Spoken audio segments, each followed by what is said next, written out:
a.m. we're getting you the latest updates coming in from Maharashtra. Over the weekend, there's been endless controversy over the Hanuman Chalisa issue, and now the Ranas, the MP-MLA couple who've been taken into custody, have also been slapped with the extremely grave charge of sedition. We'll be getting you the latest updates of that story and much more. Here are the headlines first. Maharashtra loudspeaker dangle explodes. MLA Ravi Rana and his MP wife Navneet Rana arrested and slapped with sedition. BJP calls arrest illegal. Uddhav government to hold a key meet on loudspeakers. After big education model face-off between Delhi and Kerala government, Punjab Chief Minister Bhagwat Mann to visit Delhi schools along with Arvind Kejriwal. After a hijab row over Bible in Bengaluru, school asks kids to carry Bible daily. Saffron groups hit out, say Bible is being forced on non-Christian students. Amid Ukraine war, Prime Minister Modi to inaugurate the 7th edition of the Raisina Dialogue, India's flagship multilateral foreign policy and geoeconomics conference. Russian onslaught on Ukraine continues. Scenes of desperation in cities. Kyiv proposes talks with Russia near besieged Mariupol plant. India Today reports from Ground Zero. And Emmanuel Macron defeats his far-right rival Marine Le Pen by a comfortable margin to be re-elected as French president for a second term.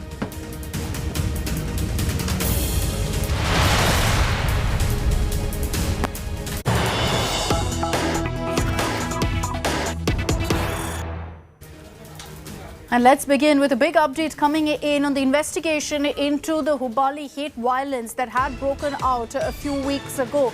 Now, the Hubballi police has arrested another AIMIM leader. This is the fourth AIMIM leader to be arrested in this case. This time, Dadapir Bedgiri, an AIMIM Hubballi city president, has been arrested by the Hubballi police. This is with regards to the violence that broke out on 16th April in the city. He is now the fourth AIMIM leader to be arrested. In all, 146 people have been taken into custody. Prohibitory orders are in place in many areas where the violence had broken out in Hubballi, and it's now been withdrawn as things have calmed down in the area. Nolan Pinto is joining us with more details on this. Nolan, fourth AIMIM leader to be arrested in this particular case. What are the allegations against this particular leader? Why has he been arrested? Well, good morning, Ursula. In fact, a total of 146 persons have so far been arrested.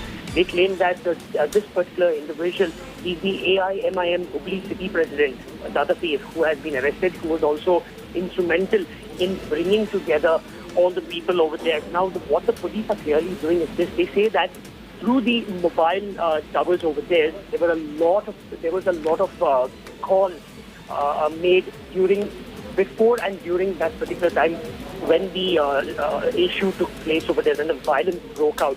So through that, the police are now figuring who were there, who was instrumental, who called whom.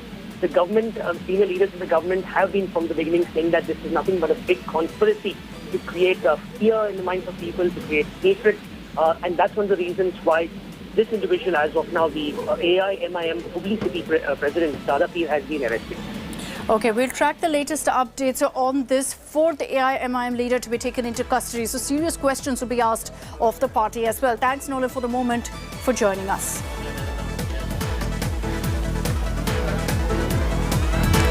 And let's move on to a news break coming in from Maharashtra. Last night, there was an event in Mumbai where the inaugural Lata Mangeshkar Award was given to Prime Minister Narendra Modi. The ruling Maha Vikas Aghadi government has now taken on the family of legendary singer Lata Mangeshkar. Jitendra Awa, the NCP leader and who's also a minister in the current Maharashtra government, has slammed Lata Mangeshkar's family, accusing them of giving a cold shoulder to Chief Minister Uddhav Thackeray.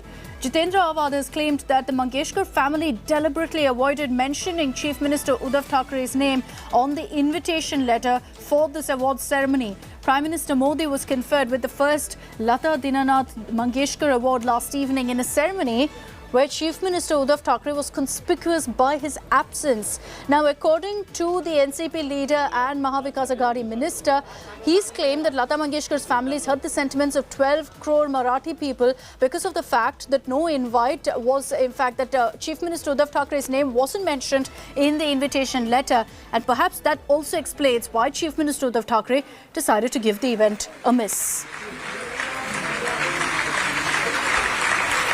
So this is the allegation that's been levelled by the Maha Vikas Aghadi. They've questioned why Chief Minister Uddhav Thackere's name wasn't mentioned in the invitation. Remember last evening, the inaugural award of the Lata Mangeshkar Award was handed to Prime Minister Narendra Modi. He was present in Mumbai, but it was interesting to note, and there was endless speculation on why Maharashtra Chief Minister Uddhav Thackeray wasn't present. This perhaps answers that question. The fact that his name wasn't mentioned in that invite letter is something that's miffed the Maha Vikas Aghadi government. Divyesh Singh is joining us live with more details on this from Mumbai. So Divyesh, now politics that's breaking out over the ceremony that was held last night. The Maha Vikas Aghadi is questioning here Lata Mangeshkar's family. Has there been any statement that's come in from the late singer's family on this? Akshita, as of now, there has been no statement from the Mangeshkar family, but Maharashtra Minister and Nationalist Congress Party leader Jitendra Avhad had tweeted the invitation card to the Lata Mangeshkar Award ceremony and said that it did not mention the name of Chief Minister Uddhav Thackeray. He also went on to say that the Mangeshkar family avoided mentioning the name of Chief Minister on the invitation card of Lata Mangeshkar Award ceremony. Their role is incomprehensible, and this is an insult to 12 crore Marathi people. This was tweeted by Jitendra Avhad, who is also a minister in the Maharashtra state government. The ceremony was attended by Prime Minister Narendra Modi. He was awarded the first ever Lata Dinanath Mangeshkar Award, but Uddhav Thackeray skipped the event. He did not attend the event. Akshita. Okay, Divyesh, we'll track the latest updates on this, and as I mentioned, particularly the reaction or statement that comes in from Lata Mangeshkar's family, because you've got the Maharashtra government here claiming that Chief Minister Uddhav Thackeray was snubbed on purpose, that he was sidelined and his name wasn't mentioned in the invite letter. Thanks for the moment, Divyesh, for joining us.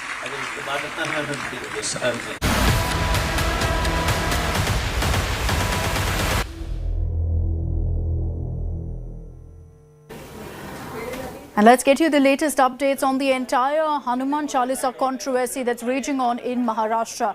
The Ranas, the MP MLA couple, have been remanded to judicial custody, so no relief for them. Remember that the extremely stringent sedition charge has been slapped against them. The MLA MP duo have been sent to different jails by the court. MLA Ravi Rana has been sent to the Arthur Road jail, while MP Navneet Rana has been sent to the Baikula Women's Jail till the hearing of their bail plea. As per the public prosecutor, the court has declined an urgent hearing to the bail application that will now come up only next Friday. Their lawyer has termed the police case as fake and said that certain charges were added later on under pressure. He's referred to all the charges against them as baseless. There's a lot of politics also that's playing out over this. The BJP coming to the defense of the couple, saying that this arrest and action is completely illegal.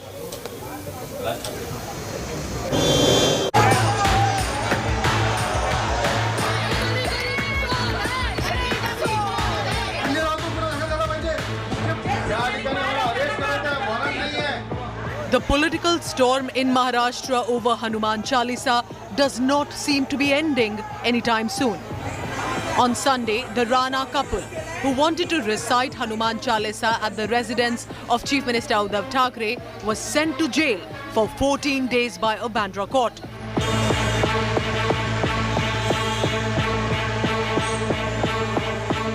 The Uddhav government slapped sedition charge against the lawmaker couple, accusing them of taking on the state machinery. The Ranas accused the Uddhav government of trying to stall their Hanuman Chalisa chanting and framing them with fake charges.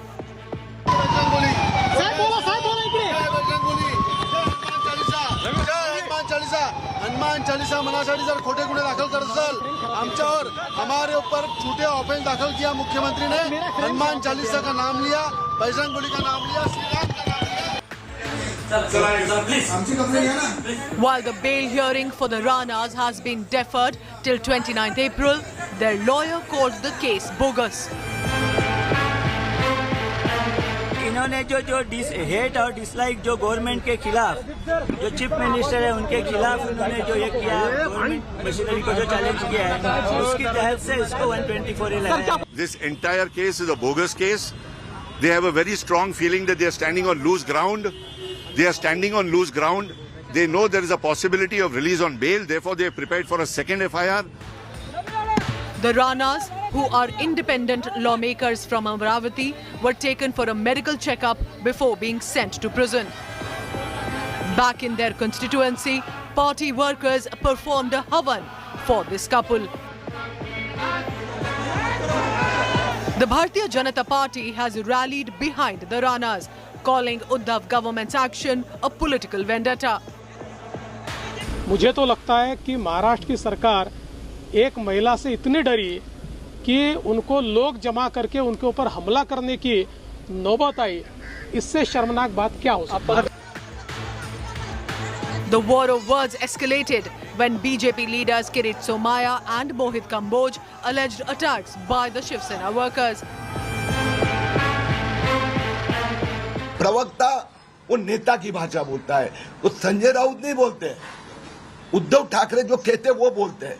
तो मुख्यमंत्री ये कहता है हम 20 foot का गड्ढा करेंगे और उसमें विरोधकों को गाड़ देंगे जिंदा।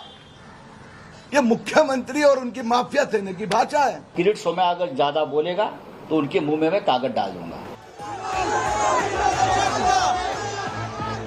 The Ranas had drawn the ire of the Shiv Senics after taking on the Uddhav government over Hanuman Chalisa recital.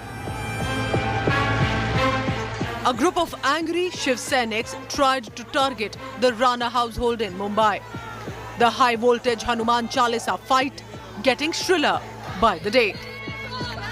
With Pankaj and Dev Kotak, Bureau Report, India Today.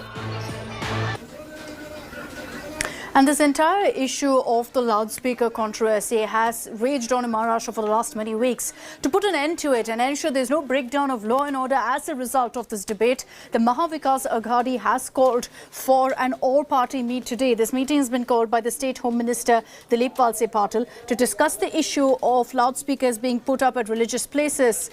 The BJP Mumbai delegation, meanwhile, will be meeting with the Union Home Secretary in Delhi with regards to the alleged attack on party leader Kirit Somaiya, which left him bleeding.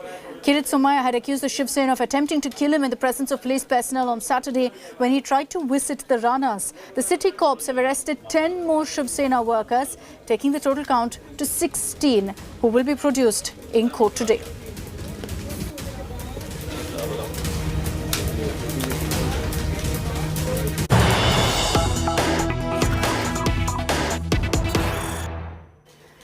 And interestingly, MNS chief Raj Thackeray, who kicked off this entire loudspeaker debate in Maharashtra and across the country, has said that he will not participate in the meeting called by the state government today. So he won't be a part of the all-party meeting. According to MNS, they'll send across a delegation, but they will not. But Raj Thackeray himself will not participate in this meeting. On behalf of MNS, Bala Nandgaonkar, Nitin Sardesai and Sandeep Deshpande will attend the meeting. Besides that, as far as the other parties are concerned, Devendra Fadnavis has confirmed that he will be a part of the all-party meet that's been called by the state government. But a clear message that's going across from Raj Thackeray, the MNS chief will not attend this particular meeting. There will be representation from his party, but he has chosen to give this all-party meet a skip.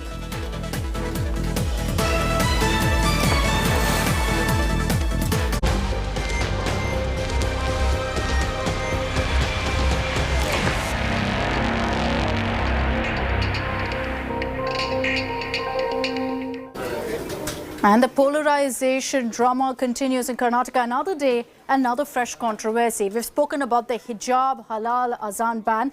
Was the latest? There's a Bible row that's playing out in Karnataka, and again it's focused on an educational institution, this time in Bengaluru, where the controversy has been kicked off over a school's undertaking, which is what you see on the left of your screens there. The Clarence High School in Bengaluru has taken an undertaking from parents that they will not object to the awards carrying the holy book to the premises. Hindu Janajagrati Samiti has questioned the order and claimed that the school is forcing non-Christian students to read the Bible. The group also claimed that there are several non-Christian students who are studying in the school who are forcefully made to read and learn the Bible. The right-wing group hence has called this a violation of the right to practice their religion by the school.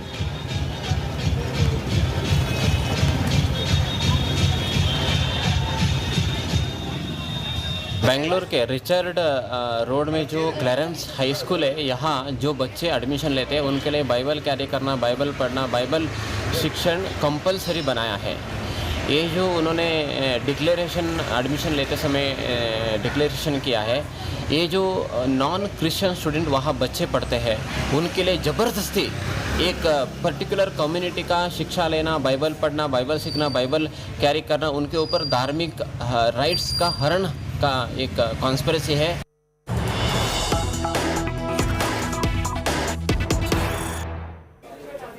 Let's get you details of the latest war of words that's playing out between the BJP and the Trinamool Congress in Bengal. The BJP IT cell chief Amit Malviya has hit out at Mamta Banerjee over an incident that was reported in Malda where 5 children were injured in crude bomb explosions. They were kept near a bush and the children started playing with them, assuming it to be a ball, causing them to explode. And it's over this that Malviya has lashed out at Mamta Banerjee, saying, and I quote here, Mamta should send a fact-finding team of TMC representatives to Malda's Kalyachak to investigate how 5 children were injured while playing when they mistook crude bombs for balls. Imagine the tragic state of affairs in West Bengal. It can't be allowed to continue. And that's the statement that's coming from Amit Malviya, the BJP IT cell chief, demanding action by Mamta Banerjee. We will, of course, track the story for the latest updates and for a reaction from the Trinamool Congress. Tragic incident this of 5 children being injured when they were playing football, mistook crude bombs which were kept close to their playground. They mistook it to be balls and started playing with them instead.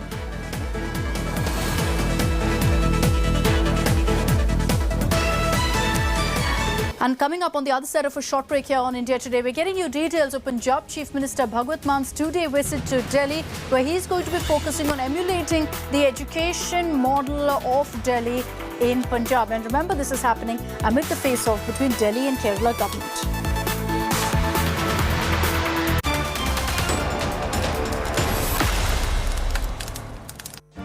Make your media plan smarter with India Today Live TV on your connected devices. Amplify your brand with 100 million smart internet viewers. To advertise, mail us at sales@aajtak.com or call 9999892171.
Welcome back. This Monday morning, we're going to be getting you all the details of Punjab Chief Minister Bhagwant Man's visit to Delhi. A two-day visit that's very crucial because Punjab is looking to emulate the Delhi model with regards to education as well as healthcare.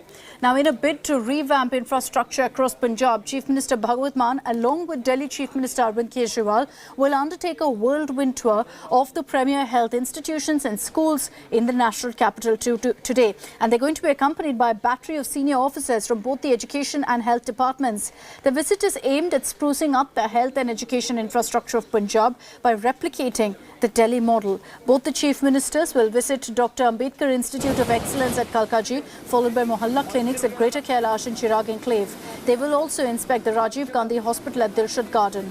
There'll be memorandums of understanding with the Delhi government, with the Punjab government, both governments signing this for imparting quality health and education facilities.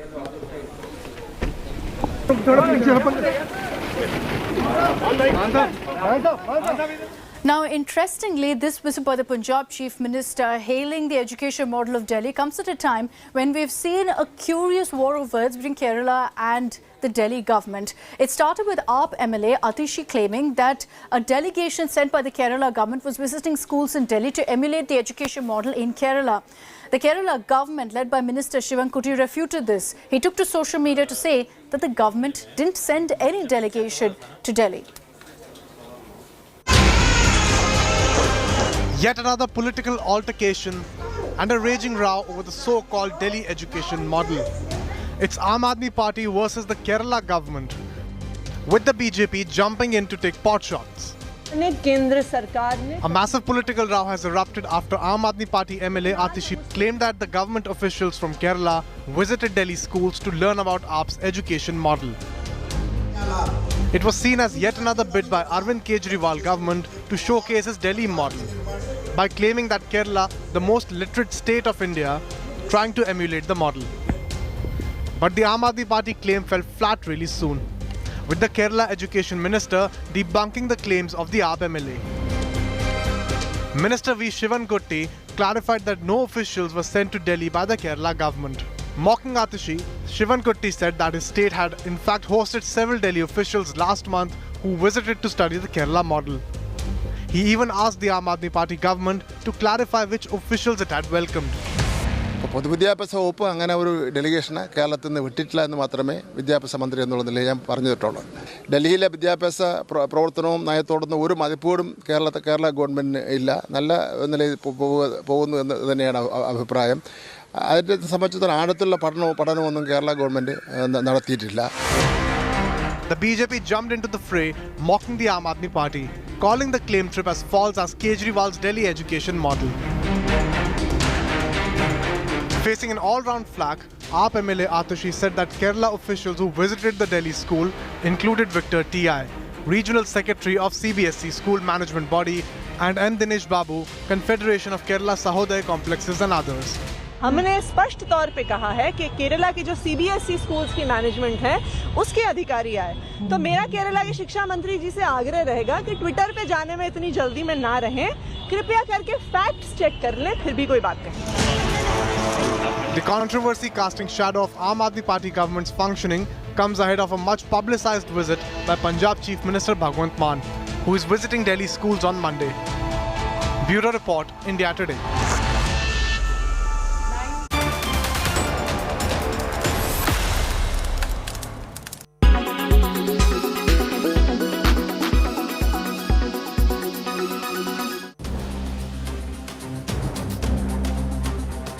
The war in Ukraine has created a ripple effect on the world's economy. It's also triggered the greatest supply shock in 50 years, says European Bank for Reconstruction and Development. So what is inevitable right now is the rapid corrosion of the Russian and Ukrainian economies. How bad is it going to be for these warring economies?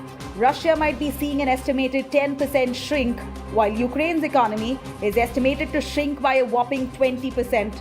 A London-based lender projected this forecast. EBRD works in many economies across East Central, Southeast Europe, Central Asia, and many more.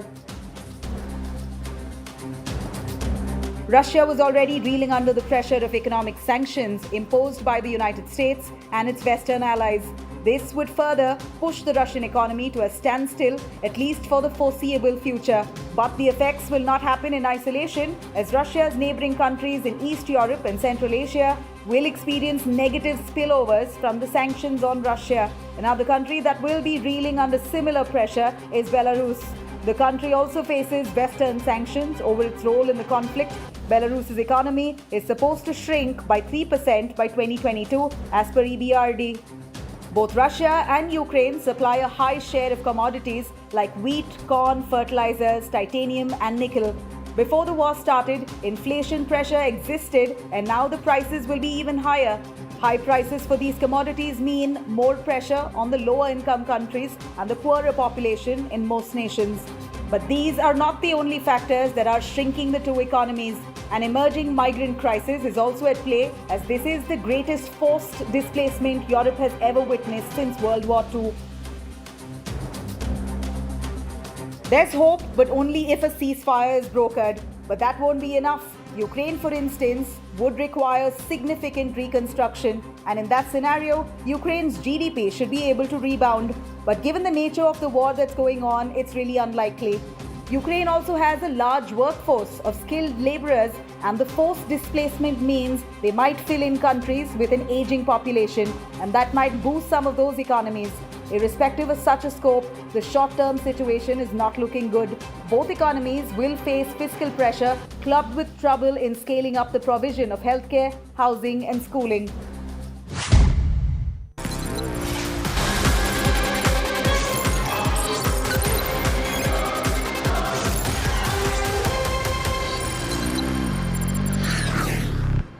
Hello and welcome to a brand new episode of Battle Cry with me, Shiv Arur. It's nearly 2 months of the Russia-Ukraine war, and in the last 8 weeks, Ukraine has managed to mount hit after hit on a superior invading force. Let's make no mistake, Ukraine is devastated, its cities are in ruins, but it has managed to quake Russia in this spirited defense of one of the worst conflicts it has ever seen. 2 months of Putin's invasion of Ukraine. Destruction and damage defines this war. But the invading forces have been shaken. From endless graveyards of Russian tanks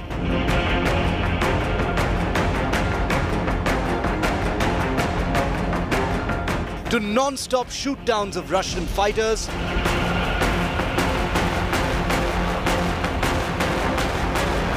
to the sinking of Russia's Black Sea flagship. Ukraine's fight back stuns the world.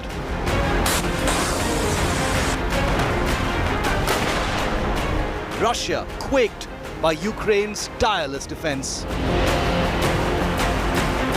Join us as we look back on Ukraine's biggest hits on Putin's war machine.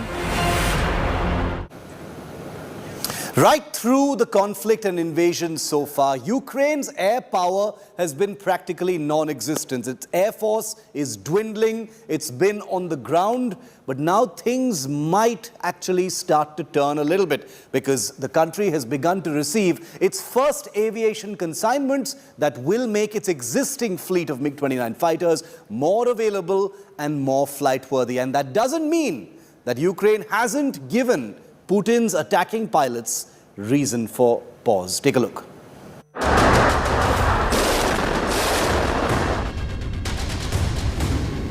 For 2 months now, Ukraine has received hell from the air. An uninterrupted campaign of Russian airstrikes pounding many towns and cities into oblivion.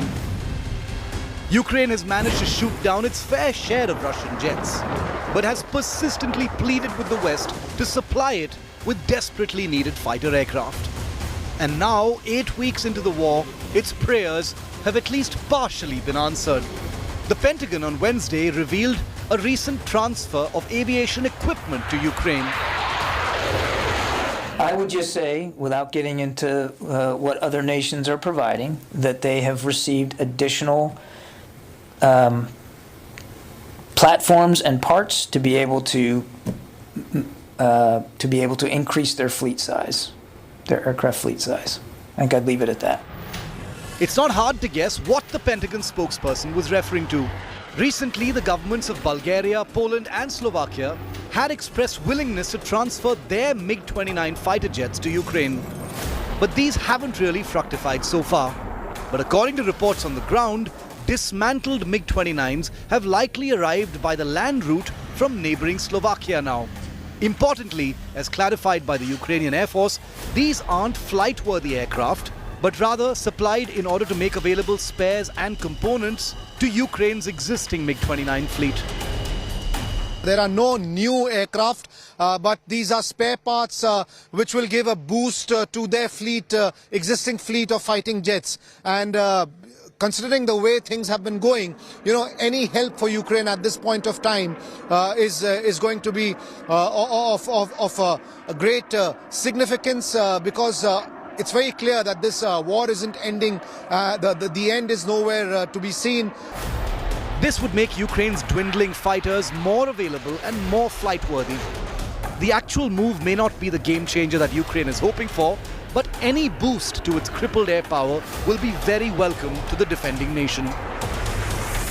Meanwhile, Russia, which has warned against NATO's direct involvement in the conflict, hasn't officially reacted to the move, but could use the development to escalate further or ramp up its own air attacks in eastern Ukraine. A little too late in the day for Ukraine, because Ukraine has been asking for it for a very long time and it's only coming now. But the other line of thought over here in Moscow is also that Russia is not just looking at NATO entering Ukraine. Russia is also looking at how NATO is enhancing capabilities of the Ukrainian forces. If the capabilities come to stand at a point where there will be massive damage to the Russian forces, then in all probability Russia is going to use all its force and might. As the Russia-Ukraine conflict gets set to begin its third month, could much of the new fighting happen in the skies over Ukraine? The countdown has begun. With Abhishek Bhalla in Sumy, Ukraine, and Geeta Mohan in Moscow, Bureau Report, India Today. And one of the newest weapons headed Ukraine's way is a mysterious new attack drone. We only know the name of it. It's called Phoenix Ghost, and it's part of a new consignment of weapons that the United States has cleared for Ukraine. It is said to be a custom-built, tailor-made suicide drone for the Ukrainian armed forces. Here's everything we know about this new weapon that will soon be in Ukraine's hands.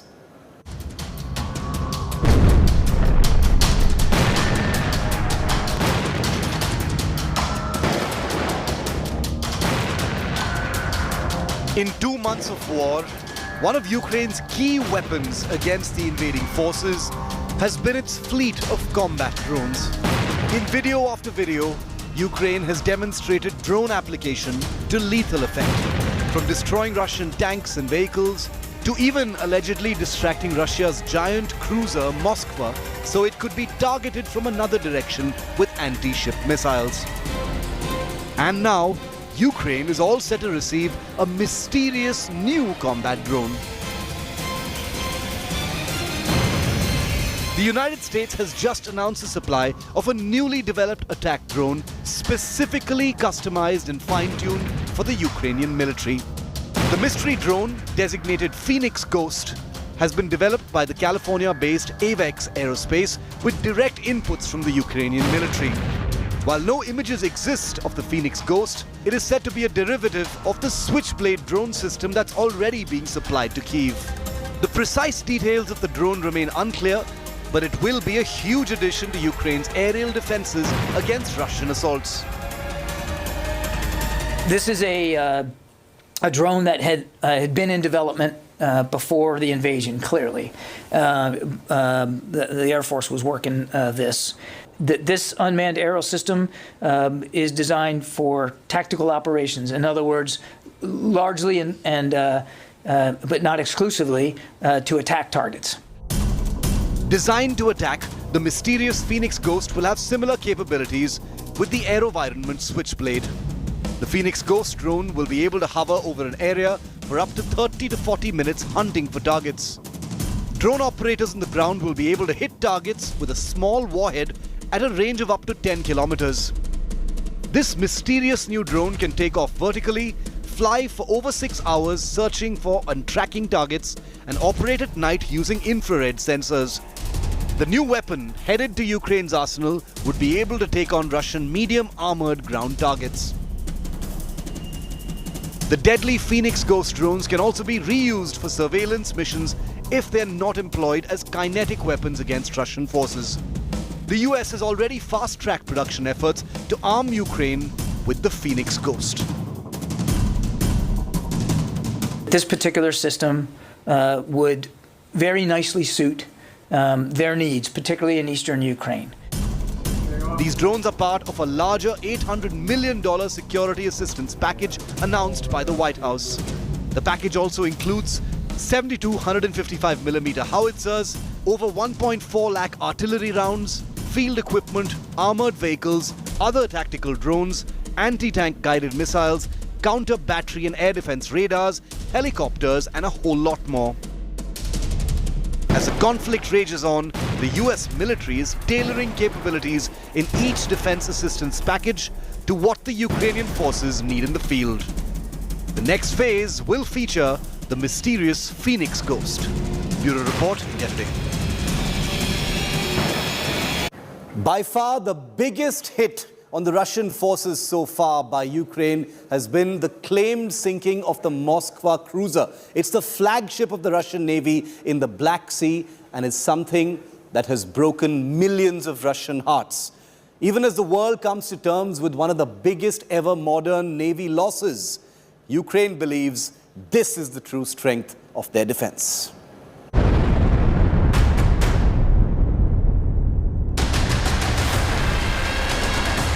An unthinkable image for every Russian. A sight that will sink millions of Russian hearts. Just days after Russia's Black Sea Fleet flagship sank, the first image has emerged of the stricken vessel of war. Once an icon of Russian pride, seen in these final moments last week, listing dangerously to one side after either being hit by Ukrainian missiles or a devastating explosion on board. Let's try and decode this first dramatic image of the stricken 13,000-ton guided missile Russian cruiser. The most obvious is the smoke billowing out of the superstructure, clear signs of fires still blazing below deck. Also notice how the ship is listing dangerously to one side, confirming structural damage from the explosions. If the Moskva was indeed hit by a pair of Ukrainian Neptune missiles, then they appear to have smashed into the ship in this frontal area, just behind where the ship's own P-1000 Vulcan anti-ship missile launchers are located. Notice these gaping holes in the hull of the ship? Some of the strongest evidence that a missile strike is likely what doomed the Moskva. These appear to be impact points for the incoming Ukrainian sea-skimming missiles. There is also clear smoke damage in the rear end or the aft of the ship, suggesting that this photograph was taken after a much larger fire consumed the vessel. The picture of the doomed Moskva has clearly been taken from another Russian vessel, one of many that converged for rescue operations. While this new image of the damaged Moskva answers many questions about where the ship was hit and where was the damage caused, several questions still remain unanswered. While this new image of the damaged Moskva answers many questions about where the ship was hit and the kind of damage that was caused, several unanswered questions remain, questions that will hopefully be answered in the days ahead. For instance, how did just 2 anti-ship missiles sink this huge ship? Why is there total silence on the condition of the 510 crew who were reportedly evacuated? Did the Ukrainian missiles cause a fire detonating ammunition on board? If the fire was accidental as Russia claims, why is Russia talking of retaliation? And finally, why are families of the crew on board so conspicuously unheard and unseen? With the Moskva, Russia has lost more than just any military platform. It has lost a piece of its legacy and military heritage. With Mosmi Singh in Dnipro, Ukraine, Bureau Report, India Today. Everywhere our reporters have traveled in Ukraine, they've seen graveyard after graveyard of Russian tanks and armored vehicles. The result of a resilient attack on these supply lines, which has seriously paused the ground invasion by Russia. Here's a look at how Ukraine has rained hell from the air and with anti-tank missiles, giving Russia's ground invasion the most serious lessons in a very long time.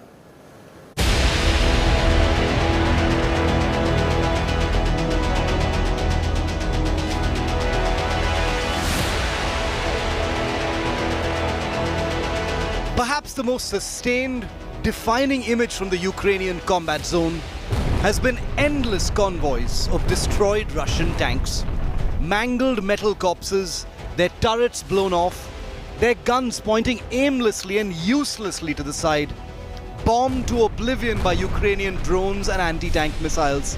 The armor of Putin's invading ground forces, a terrifying testament to Ukraine's dogged defense.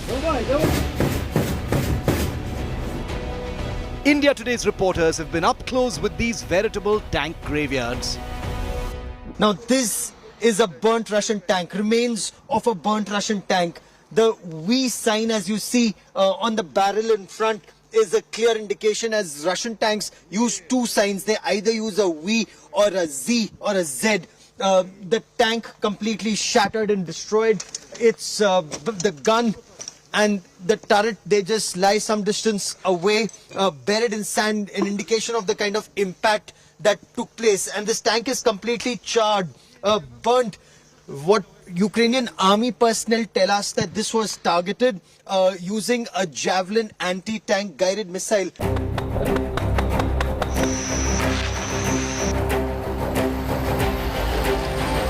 The Russian armored columns and mechanized forces had hoped to mount a brutally enforced siege of Ukraine's cities.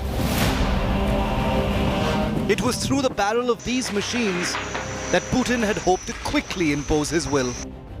The tanks and their backup forces have done untold damage in Ukraine, it's true. That is without doubt. But the tank commanders themselves had not accounted for just how well equipped the Ukrainians would be. Armed with NATO-supplied Javelin shoulder-fired missiles, Russian tanks have lived through a nightmare in Ukraine so far.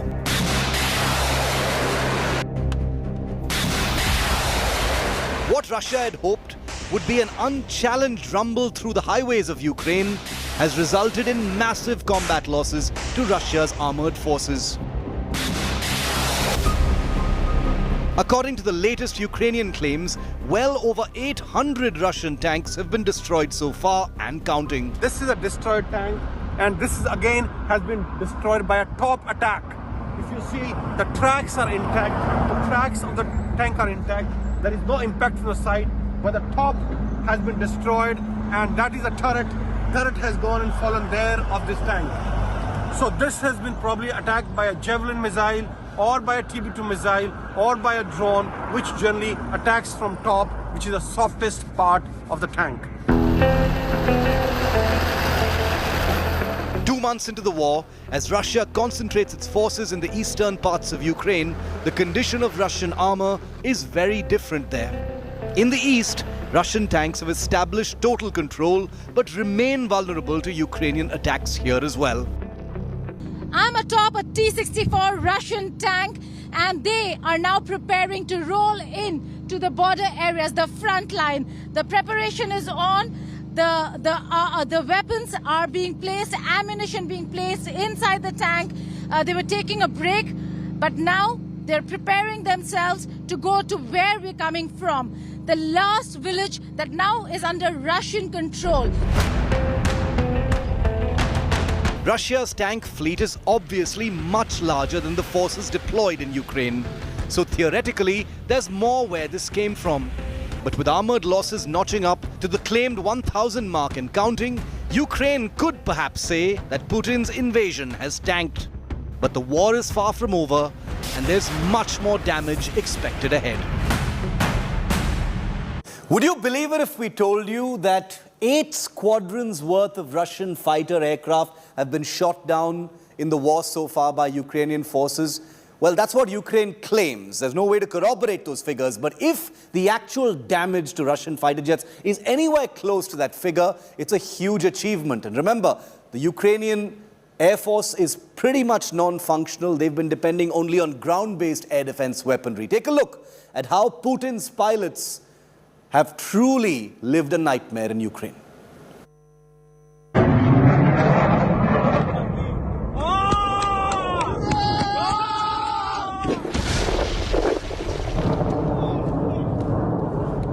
Another defining image of the Ukraine war has been Ukraine's spirited defense of its airspace. With NATO refusing to impose a no-fly zone to keep Putin's air force out, Ukraine has had to fight Russian fighter aircraft using ground-based weapon systems. And the results for Ukraine have been far from bad.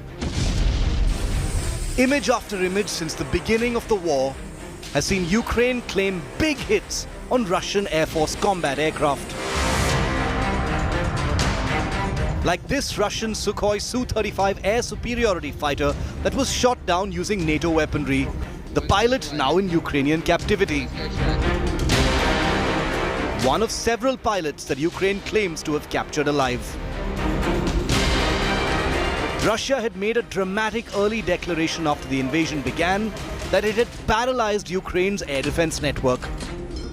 But these images testify to the reality that Ukraine has been able to impose a significant cost on Russia's air power strength. According to the latest Ukrainian claims, over 170 Russian fighter jets have been shot down in less than 2 months of this war. That's more than 8 squadrons worth of frontline combat aircraft, a huge cost by any measure. Using Stinger and Starstreak air defense missile systems supplied by NATO, in addition to legacy anti-aircraft weapons, Ukraine has been able to effectively target and destroy tens of aircraft in the last few weeks of this war. Far from the unchallenged airspace that the Russian Air Force may have been expecting, Ukraine has been able to put up more than the semblance of a fight. The aircraft types shot down by Ukraine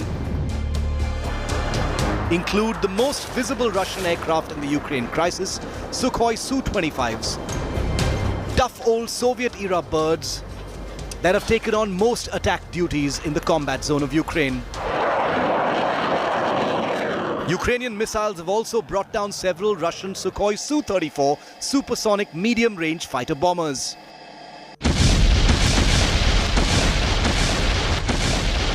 But even with all that damage, Russia has a huge air force with many more assets to throw into the combat mix.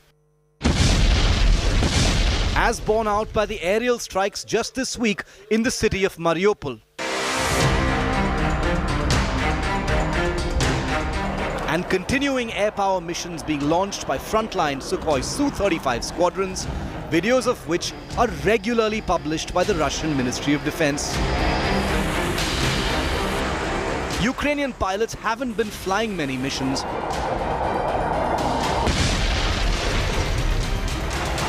And the country's air force has been trying desperately to get combat jets from NATO, a quest so far unsuccessful.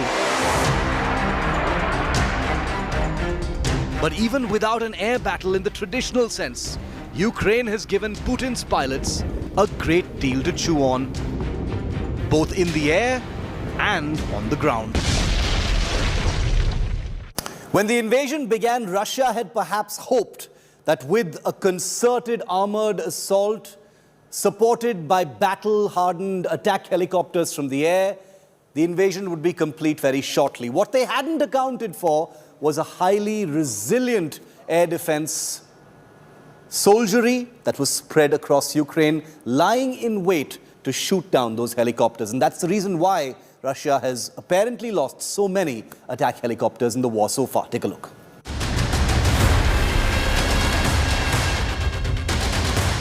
A stunning 32-second clip capturing a Russian attack helicopter being shot down by a Ukrainian shoulder-fired missile exploding just weeks ago from the battlefield north of Kyiv.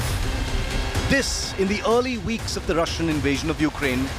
The video becoming representative of what Ukraine claims has been hell for Russian combat helicopters.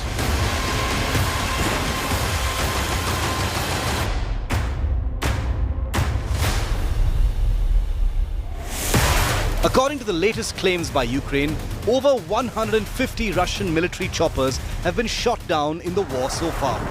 That's roughly 7 squadrons worth of battlefield helicopters, a staggeringly high price to pay. But in image after image that has emanated from the Ukrainian combat zone, the damage is visibly clear. The damage is especially telling since it was Russian heli-borne forces that first infiltrated the areas around Ukraine's capital, Kyiv. But they have since been challenged heavily. The Russian helicopter types that have been shot down in significant numbers as claimed by Ukraine include the Kamov Ka-52 Alligator. The images of one such helicopter made to force land went viral in the early days of the invasion. Several more are said to be flying sorties in the northern areas, with several shot down since. Ukraine also claims to have brought down several Mi-35 heavy attack helicopters, like the one hit by a Stinger missile in this early viral video.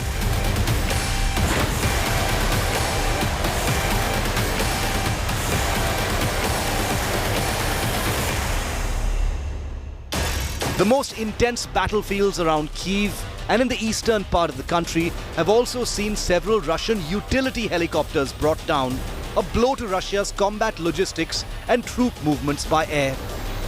The iconic Russian Mi-28 Havoc has also been facing heavy challenges from Ukrainian ground defenses, with several claimed to have been shot down in the first weeks of the war.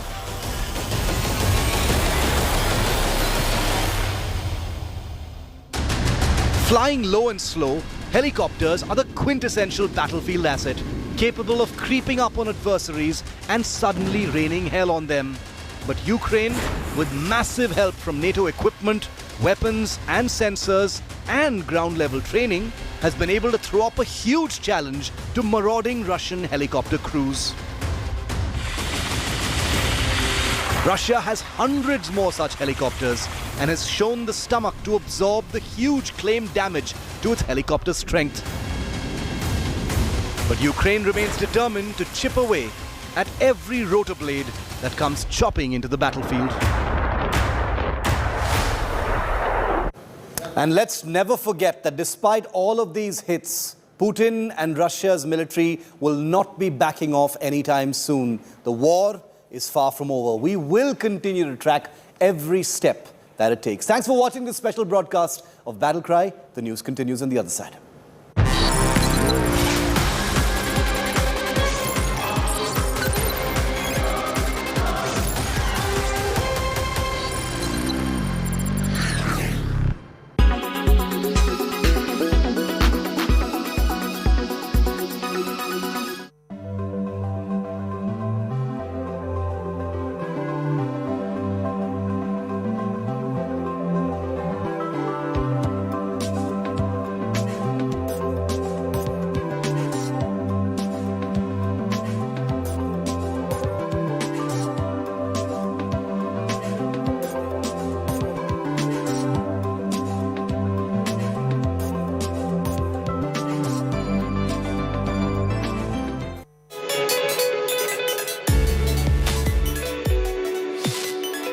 On average, global temperatures have already increased by 0.8 degrees Celsius since the onset of industrialization.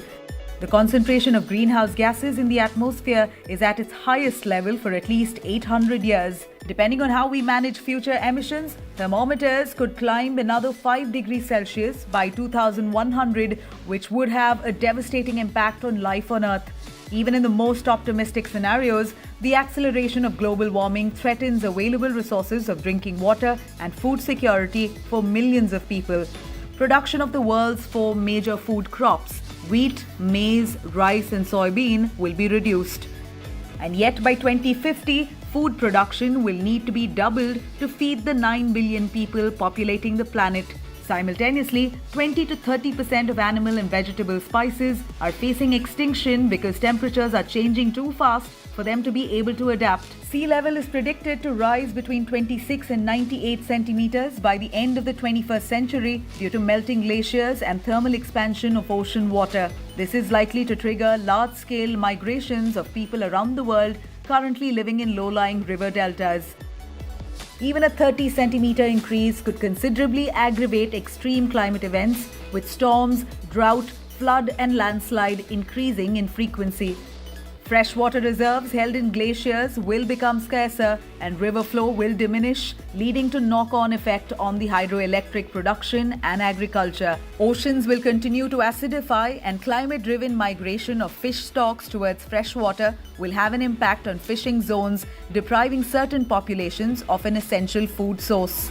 The cumulative effects of global warming will also exacerbate violent conflicts in certain countries over territory or water supplies. Many of these impacts may already be locked in because CO2 lingers on in the atmosphere for centuries. But the full scope and impact of these changes depend upon the choices made now. You are watching India Today.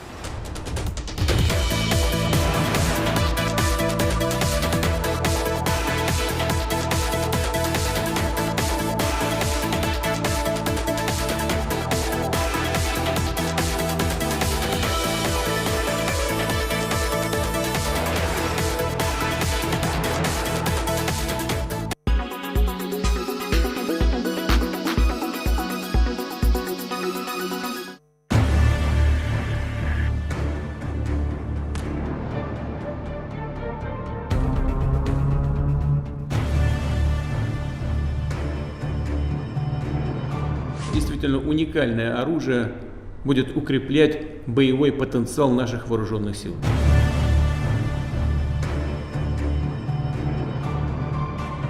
Надежно обеспечит безопасность России от внешних угроз и заставит задуматься тех, кто в полуоголтелой агрессивной риторике пытается угрожать нашей стране. Putin wants his enemies to think twice before threatening Russia, as he claims to have one of the world's most powerful missiles. Russia test-launched the Sarmat missile, a new nuclear-capable intercontinental ballistic weapon. So how powerful is the weapon, and should his enemies be really worried? As per Russian media, Sarmat is a three-stage liquid-fueled missile with a range of 18,000 kilometers. The missile is 35.3 meters long and 3 meters in diameter. But what makes it so unique and powerful is its mechanism to elude anti-missile defense systems. So the enemy surveillance system will have it harder to track the Sarmat missiles. The missile has been in the works since the 2000s. According to news reports, Russia's nuclear forces will start taking delivery of the new missile once the testing is complete. The Sarmat, dubbed Satan II by Western analysts, also includes the Kinzhal and the Avangard hypersonic missiles. Russia said it used Kinzhal for the first time in warfare to strike a target in Ukraine. Let's hear it from Putin himself as he explains how unique Sarmat missiles are. Новый комплекс обладает высочайшими тактико-техническими характеристиками и способен преодолевать все современные средства противоракетной обороны. Аналогов ему в мире нет и еще долго не будет. It was test launched for the first time in northwest Russia, hitting targets in the Kamchatka Peninsula nearly 6,000 kilometers away. So is Russia starting a new era in modern warfare? You are watching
Co-powered by only OLX Autos gives the best price for your car.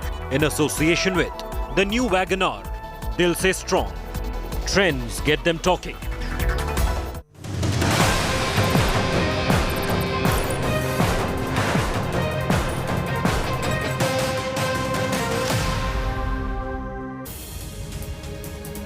Very good morning. Thanks for being with us here on India Today. I'm Chaiti Tarula getting you all the top stories. Let's begin with the headlines first this morning. Maharashtra loudspeaker dangle explodes. MLA Ravi Rana and his MP wife Navneet Rana arrested and slapped with sedition charges. BJP calls the arrest illegal. Uddhav Thackeray government to hold key meeting on loudspeakers.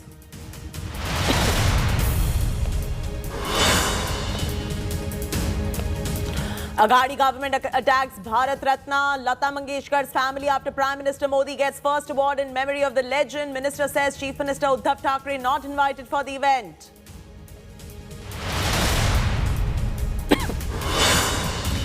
Bold strategist Prashant Kishore may just be on the verge of joining the Congress party, but his outfit IPAK set to help Congress's Telangana rival TRS in 2023 poll campaign. 5 children in Bengal's Malda injured after playing with abandoned crude bomb, mistaking it as a ball. BJP mocks crude reality in Mamta rule.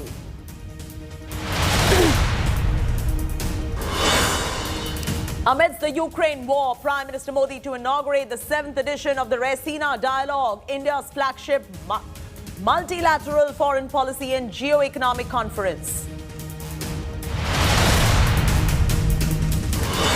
Russian onslaught on Ukraine continues. Scenes of desperation in cities. Kiev proposes talks with Russia near besieged Mariupol plant. India Today reports from Ground Zero.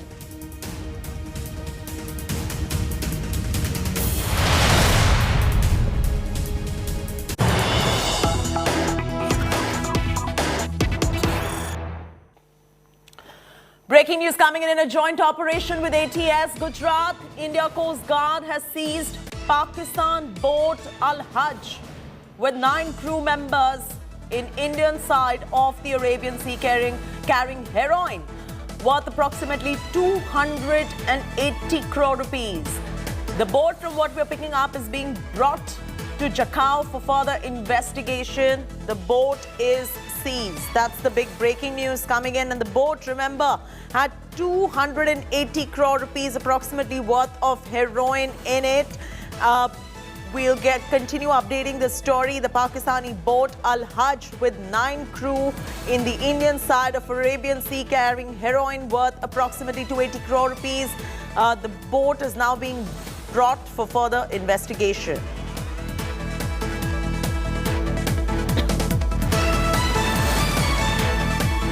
Breaking news just coming in. The mysterious blast that took place hours before Prime Minister Modi embarked on his first major visit to Jammu and Kashmir could possibly be an IED dropped by a drone. Sources in security grid said that they are also probing the angle that the drone could have dropped an IED close to the venue of the Prime Minister's rally. The locals claim that they had heard noise similar to the drone just before there was a loud explosion. The residents in Lalian village in the Bishna area had reported a suspected case of a blast hours before the Prime Minister arrived, causing alarm bells to ring in security grid. The resident of the house closest to the crater created by the impact of the explosion said that the loud sound of the explosion damaged parts of the house. The walls developed cracks and the sound wave shattered the window panes.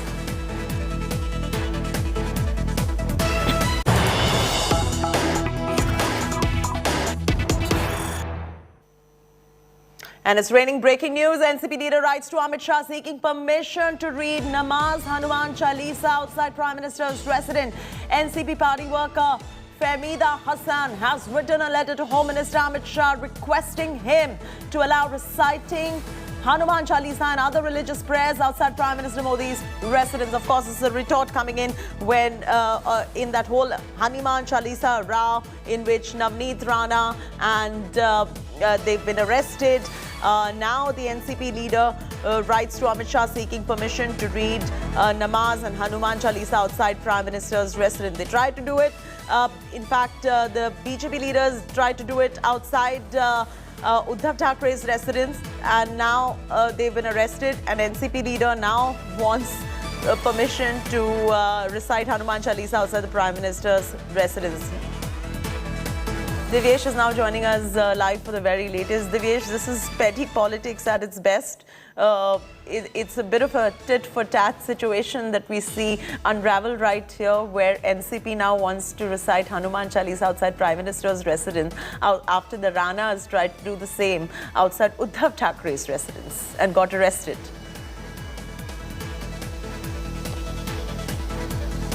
Well, yes, Cheti, this seems to be a retaliation from one of the members, one of the party workers, the party which is part of the Maha Vikas Aghadi in Maharashtra. NCP worker Famida Hassan has written to Union Home Minister Amit Shah seeking permission to recite Hanuman Chalisa and other religious prayers in front of Prime Minister Narendra Modi's residence. During Gudi Padwa, Raj Thackeray, who's the MNF chief, had announced that if the loudspeakers are not brought down from mosques, their party workers will start playing Hanuman Chalisa in front of these mosques.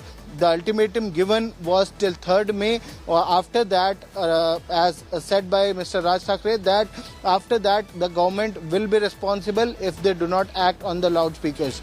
Then Ravi Rana and Navneet Rana, lawmakers from Amravati district of Maharashtra, they came down to Mumbai and were planning to recite Hanuman Chalisa in front of Uddhav Thackeray, the Chief Minister of Maharashtra, his personal residence, Matoshri, but they changed their plans due to the protest by Shiv Sena workers. It created a law and order situation. They called off their plan to recite Hanuman Chalisa, but were later arrested in the evening on Saturday by the Khar police in Mumbai. Basically, the NCP is trying to make a point right here. Basically, they're just trying to make a point, and it's very obvious right there. They've written the Home Minister. Let's see what the Home Minister has to say about this. For now, thanks, Divyesh, for joining us on this breaking story. It is a huge setback for the Rana couple. A Mumbai court has sent them to judicial remand till 6th of May. The police has charged the couple with sedition. The MLA MP duo have been sent to different jails by the court. MLA Ravi Rana has been sent to Arthur Road jail, while MP Navneet Rana has been sent to the Baikala Women's Jail till the hearing of their bail plea. As per Special Public Prosecutor Pradeep Kharat, the court declined an urgent hearing to bail application that will now come up only next Friday. The lawyer Rizwan Merchant termed the police case as fake and said that certain charges were added later on under pressure. He termed all the charges against them as baseless since the couple had not flouted the laws as contended. BJP called the arrest illegal. Meanwhile, Sena mouthpiece Samna has called the protest a BJP staged dharna.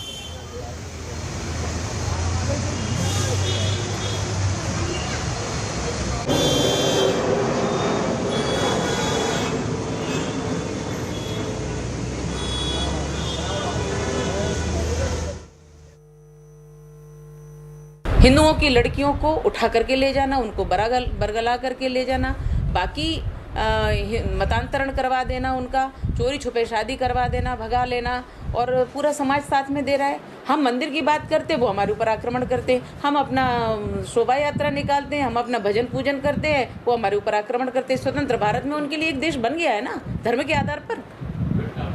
जाइए, रहिए वहाँ, पर ये देश सनातनी है, सनातनी रहेगा। हिंदुओं को पूजा पाठ करने का स्वतंत्रता से अधिकार है और रहेगा, और इसके लिए हम कुछ भी कर सकते हैं।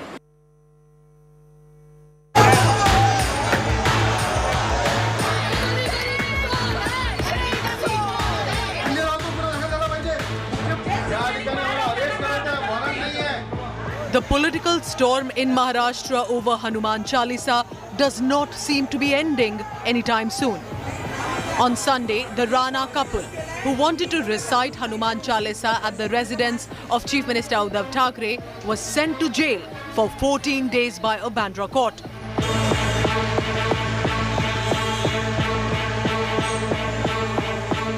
The Uddhav government slapped sedition charge against the lawmaker couple, accusing them of taking on the state machinery.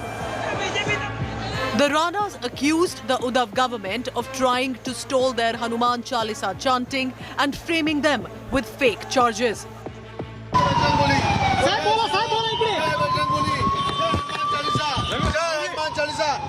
Hanuman Chalisa मनासाठी जर खोटे गुन्हे दाखल करत असाल आमच्यावर हमारे ऊपर झूठे ऑफेंस दाखल किया मुख्यमंत्री ने हनुमान चालीसा का नाम लिया बजरंग बली का नाम लिया श्री राम का नाम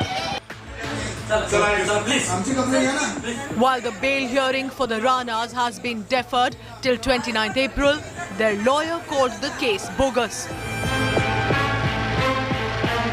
इन्होंने जो हेट और डिसलाइक जो गवर्नमेंट के खिलाफ जो चीफ मिनिस्टर है उनके खिलाफ उन्होंने जो ये किया गवर्नमेंट मशीनरी को जो चैलेंज किया है उसकी तहत से इसको 124A लगाया. This entire case is a bogus case. They have a very strong feeling that they are standing on loose ground. They are standing on loose ground. They know there is a possibility of release on bail. Therefore, they are prepared for a second FIR. The Ranas, who are independent lawmakers from Amaravati, were taken for a medical checkup before being sent to prison. Back in their constituency, party workers performed a havan for this couple. The Bharatiya Janata Party has rallied behind the Ranas, calling Uddhav government's action a political vendetta. मुझे तो लगता है कि महाराष्ट्र की सरकार एक महिला से इतनी डरी कि उनको लोग जमा करके उनके ऊपर हमला करने की नौबत आई. इससे शर्मनाक बात क्या हो सकती है? The war of words escalated when BJP leaders Kirit Somaya and Mohit Kamboj alleged attacks by the Shiv Sena workers. प्रवक्ता वो नेता की भाषा बोलता है, वो संजय राउत नहीं बोलते. उद्धव ठाकरे जो कहते हैं वो बोलते हैं. तो मुख्यमंत्री ये कहता है हम 20 फुट का गड्ढा करेंगे और उसमें विरोधकों को गाड़ देंगे जिंदा. ये मुख्यमंत्री और उनकी माफिया सेना की भाषा है. किरीट सोमया अगर ज्यादा बोलेगा तो उनके मुंह में मैं कागज डाल दूंगा. The Ranas had drawn the ire of the Shiv Senics after taking on the Uddhav government over Hanuman Chalisa recital. A group of angry Shiv Senics tried to target the Rana household in Mumbai. The high-voltage Hanuman Chalisa fight getting shriller by the day. With Pankaj and Dev Kotak, Bureau Report, India Today.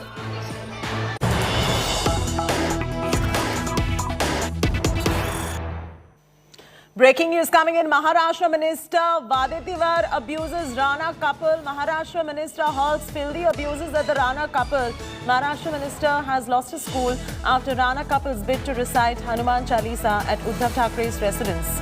Listen into what he has to say.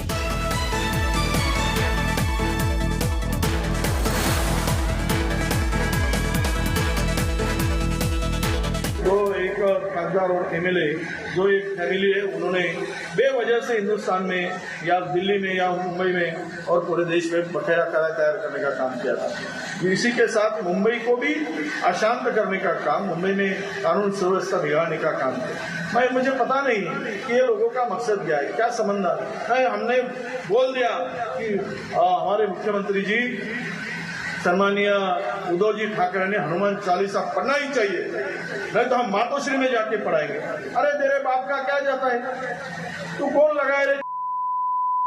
अगर तेरे को बोलना है तो जहां बोलना है तू बोल, तेरे को जहां पढ़ना है पढ़. नहीं उद्धव जी ठाकरे बोलना चाहिए. तेरे बाप का नौकर है क्या? ऐसे नीच लोग, नालायक लोग इस हिंदुस्तान में पैदा हो कि जो आपस में झगड़ा करने के लिए हनुमान चालीसा पढ़ाने का. हर घर में हनुमान चालीसा है.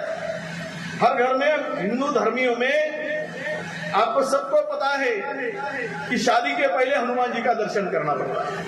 अब ये बताएंगे और बताएंगे कि हनुमान चालीसा पढ़ो. आज सब अपना अपना धर्म का, अपने अपने मजहब का आदर करना सबका काम होता है. Devesh Singh is now reporting from Mumbai. Devesh, his point that he's trying to make is completely being diluted and overshadowed by the crass language that he's using in public discourse. Is he going to be apologizing for this kind of language that he's using in a public discourse? Well, Vijay Wadetiwar, minister in the Maharashtra state government, while speaking at a medical camp in Chandrapur district of Maharashtra, used unparliamentary language against Ravi Rana and Navneet Rana over the issue that they were going to chant Hanuman Chalisa in front of residents of CM Uddhav Thackeray at Matoshri in Bandra. He also went on to say that if they want to recite Hanuman Chalisa, they can recite anywhere, but why are they creating a law and order situation in the state? And on multiple occasions during his speech that he made at Chandrapur, he used unparliamentary language. As of now, there's been no apology that has been tendered by Vijay Wadetiwar, but yes, the language used by Vijay Wadetiwar against Ravi Rana and Navneet Rana was unparliamentary, was objectionable, and that has the speech video has gone viral on various social media platforms. And since you mentioned the video, let's give our viewers a sense of what he said once again. We've of course beat the unparliamentary and the abuses part of his speech, but listen into what he had to say. तो एक खासदार और MLA जो एक family है, उन्होंने बेवजह से हिंदुस्तान में या दिल्ली में या मुंबई में और पूरे देश में बकाया कायदा तैयार करने का काम किया था। इसी के साथ मुंबई को भी अशांत करने का काम, मुंबई में कानून सुव्यवस्था बिगाड़ने का काम किया। मुझे पता नहीं कि ये लोगों का मकसद क्या है, क्या समझना है। हमने बोल दिया कि हमारे मुख्यमंत्री जी सम्मानीय उद्धव जी ठाकरे ने हनुमान चालीसा पढ़ना ही चाहिए, नहीं तो हम मातोश्री में जाके पढ़ाएंगे। अरे तेरे बाप का क्या जाता है, तू कौन लगाए रे? अगर तेरे को बोलना है तो जहां बोलना है तू बोल, तेरे को जहां पढ़ना है पढ़। नहीं उद्धव जी ठाकरे बोलना चाहिए, तेरे बाप का नौकर है क्या? ऐसे नीच लोग, नालायक लोग इस हिंदुस्तान में पैदा हो कि जो आपस में झगड़ा करने के लिए हनुमान चालीसा पढ़ाने का। हर घर में हनुमान चालीसा है, हर घर में हिंदू धर्मियों में आपको सबको पता है कि शादी के पहले हनुमान जी का दर्शन करना पड़ता है। अब ये बताएंगे और बताएंगे कि हनुमान चालीसा पढ़ो। आज सब अपना अपना धर्म का, अपने अपने मजहब का आदर करना सबका काम होगा। Amidst the ongoing Azan and Hanuman Chalisa around Maharashtra, Mahavikas Aghadi government has called for an all-party meeting on loudspeakers. MNS Chief Raj Thackeray will not participate in the meeting called by the state government today. On behalf of the MNS, Bala Nandgaonkar, Nitin Sardesai and Sandeep Deshpande are going to be attending this meeting. The meeting has been called by the State Home Minister Dilip Valse Patil to discuss the issue of loudspeakers at religious places and to ensure that there are no law and order situations in the state. Meanwhile, BJP Mumbai delegation has reached New Delhi and will meet Union Home Secretary in connection to the alleged attack on party leader Kirit Somaiya, which left him bleeding. BJP leader Kirit Somaiya had accused the Shiv Sena of attempting to kill him in the presence of police personnel on Saturday. The city cops have arrested 10 more Shiv Sena workers. धमकियां उनके शिव सैनिक देते हैं, मेरे सामने टकराओगे तो तुम्हारा मनसुख हिरन कर देंगे। संजय पंडित से उनका प्रवक्ता जो है वो कहता है 20 फुट जमीन में हम दफना देंगे। आज हम डिटेल रिपोर्ट करेंगे और स्पेशल टीम भेजे, उसकी बात करेंगे। It is ruling Maha-Aghadi government versus the family of legendary singer and Bharat Ratna Lata Mangeshkar. Jitendra Avhad, the housing minister of Maharashtra and NCP leader, has slammed the family of Nightingale of India, accusing them of giving a cold shoulder to Chief Minister Uddhav Thackeray. Avhad claimed that Mangeshkar family deliberately avoided mentioning Chief Minister Uddhav Thackeray's name on the invitation letter of Lata Mangeshkar Award ceremony. Prime Minister Modi was conferred the first Lata Dinanath Mangeshkar Award last evening in a ceremony where Chief Minister Uddhav Thackeray was conspicuous by his absence. The Maha-Aghadi minister has said that Lata Mangeshkar's family heard the sentiments of 12 crore Marathi people.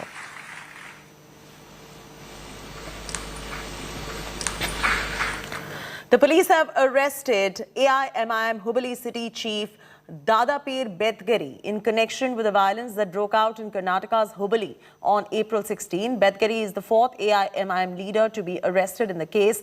The police have arrested a total of 146 people so far. Meanwhile, Section 144 has been withdrawn in the area. It was imposed in many areas after the violence broke out earlier this month.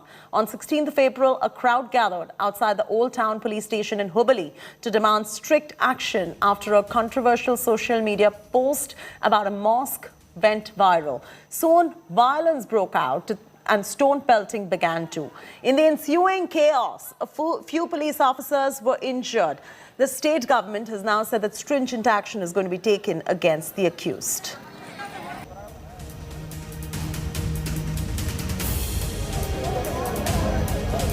After hijab, halal and azan, Bible row has erupted in Karnataka's Bengaluru. The controversy started over school's undertaking. Clarence High School in Bengaluru has taken an undertaking from parents that they would not object to their wards carrying the holy book to the premises.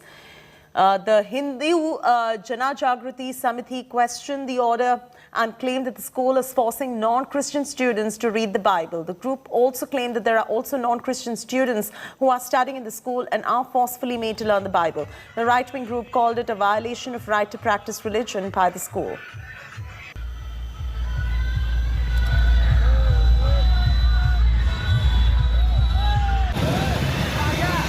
Richard road में जो Clarence high school है, यहाँ जो बच्चे admission लेते हैं उनके लिए बाइबल कैरी करना, बाइबल पढ़ना, बाइबल शिक्षण कंपलसरी बनाया है। ये जो उन्होंने डिक्लेरेशन एडमिशन लेते समय डिक्लेरेशन किया है, ये जो नॉन क्रिश्चियन स्टूडेंट वहाँ बच्चे पढ़ते हैं उनके लिए ज़बरदस्ती एक पर्टिकुलर कम्युनिटी का शिक्षा लेना, बाइबल पढ़ना, बाइबल सीखना, बाइबल कैरी करना, उनके ऊपर धार्मिक राइट्स का हरण का एक कॉन्स्पिरेसी है। All right, let's slip in a very short commercial break here on India Today. When we return, Mumbai's abysmal run in IPL continues after they lose Lucknow Super Giants by 36 runs. This is more in just about a bit. They win for the first time.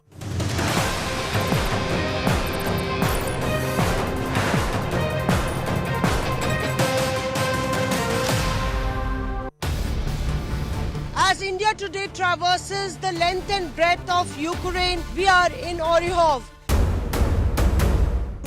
So here you can see that the attack is happening. We will have to move and the Russian troops are very close. We must leave there. Oh my God. Oh my God. We must go. We have to go very fast. There is a lot of bombardment that is happening. India Today here reporting 1,000 attacks, missile attacks happened in this village, and that's why it is important to cover this story, getting you all the reports as they unfold. India Today TV, reporting from the front line.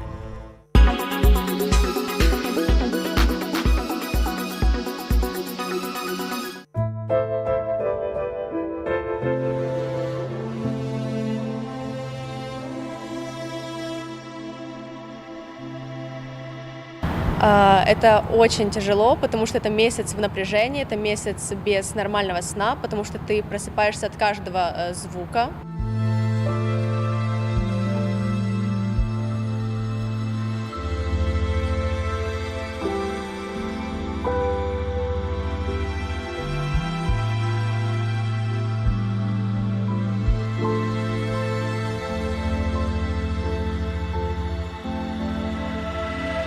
I leave my family in Ukraine, and this distressed for me. I think I understand that I need to work. I want to work in America, but my parents, my brother, stay in Ukraine, and I don't know what situation will be the next day, the next week, the next month. And I crying about this.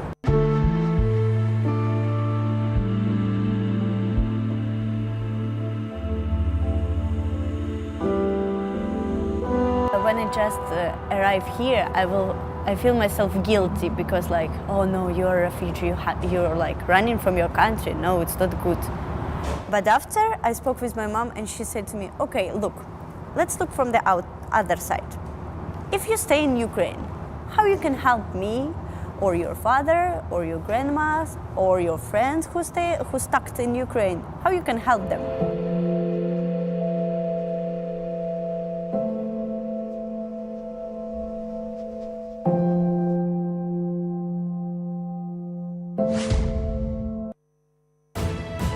You are watching India.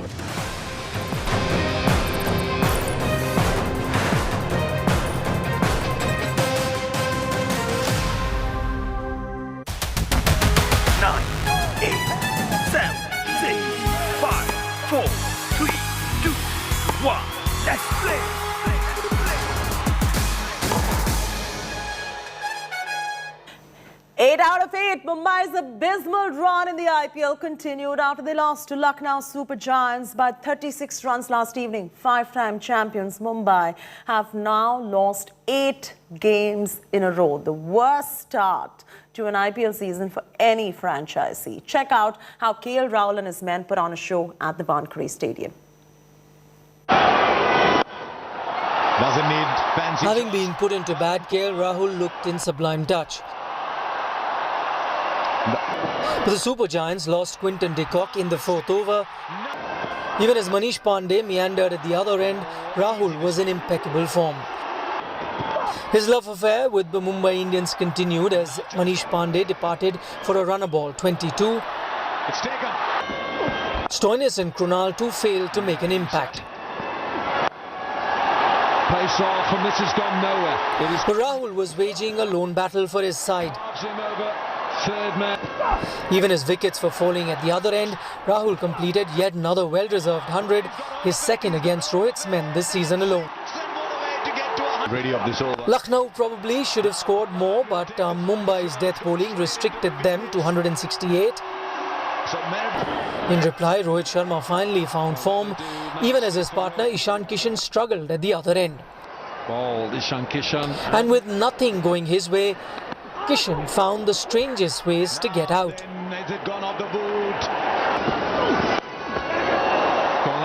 And then Mumbai lost the plot. Brevis, Rohit and Surya all departing in quick succession. Brilliantly taken in there. Tilak Verma raised hopes of a Mumbai resurgence with some lusty blows. But superb death bowling from Lucknow ensured Mumbai succumbed to their 8th straight loss of the season. This season in 3 outings. Slipping to a break. When we return, poll strategist Prashant Kishore outfit IPAC all set to help Congress's Telangana rival TRS in 2023 poll campaign. Details in just a bit.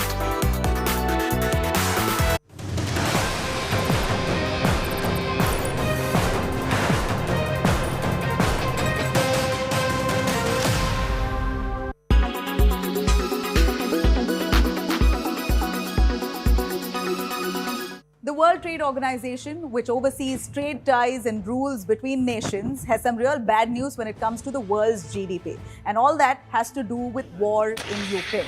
This war has really spilled over geopolitical ties between nations, and now we're foreseeing a new unofficial world order. And that is the West versus Russia. This has affected the global economy, taking down the GDP with it. In fact, GDP or gross domestic product really measures the economic health of a country. And the conflict has already flared up the energy and food prices because both Russia and Ukraine are important suppliers of essential products like food and energy. About 25% of wheat, 15% of barley, 45% of sunflower products were globally exported from both Ukraine and Russia in 2019. This is planting season for the spring crop. We hope there'll be some kind of humanitarian corridor so that farmers can plant. But more importantly, 80% of Ukraine's wheat is harvested in July. That's the winter crop. And there has to be, we hope there can be some kind of humanitarian cover so this can be harvested. So now there's, of course, a bottleneck. Owing to the war, Ukraine's economy has shrinked drastically. In fact, is expected to shrink further by 45.1%. So Ukrainians won't just be fighting to keep their country, but also to cope with surging inflation, debt and poverty. What's happening here is that less trade means less stability and reduced access to necessities. The global economy is even more precarious about COVID-19 as well. So the war in Ukraine is stunning chances of having any stability to the economy anytime in the near future. This intense war in Ukraine, which has gone on for over a month, has not just impacted Ukrainian economy, but also impacted the entire Western region. Say, for example, London's price inflation has jumped to its highest levels in the last 3 decades, all in the last 1 month. More divides in the world order means a fragmented economy. In the subsequent rivalry, poorer countries suffer as powerful economies turn their backs. And the Ukraine-Russia war has nations already taking sides now, thus creating unofficial blocs. The most immediate economic effect of the war has been a sharp spike in the prices of food, energy, fertilizer, and some important minerals, for which Ukraine and Russia are key suppliers to world markets. A potential food crisis is looming. Food and energy prices were already high by historical standards before the war. Reduced supply of food means high prices, and that's no good news for the world's poor economies. For instance, Africa and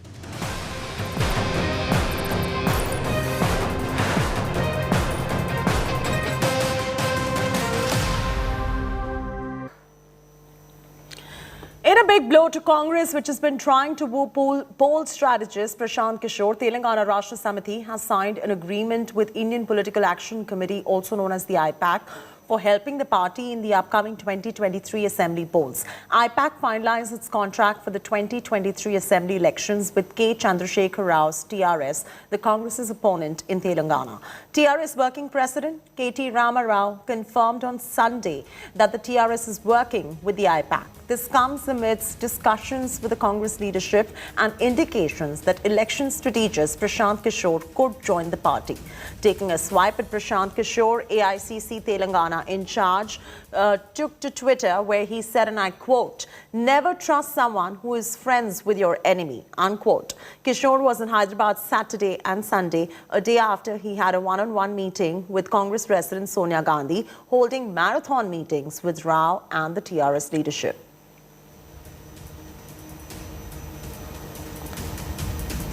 Ashish is now reporting from Hyderabad. Ashish, on one hand, you have Prashant Kishore flirting with the Congress party, and on the other hand, IPAC is going to be helping the Telangana Rashtra Samiti in the elections.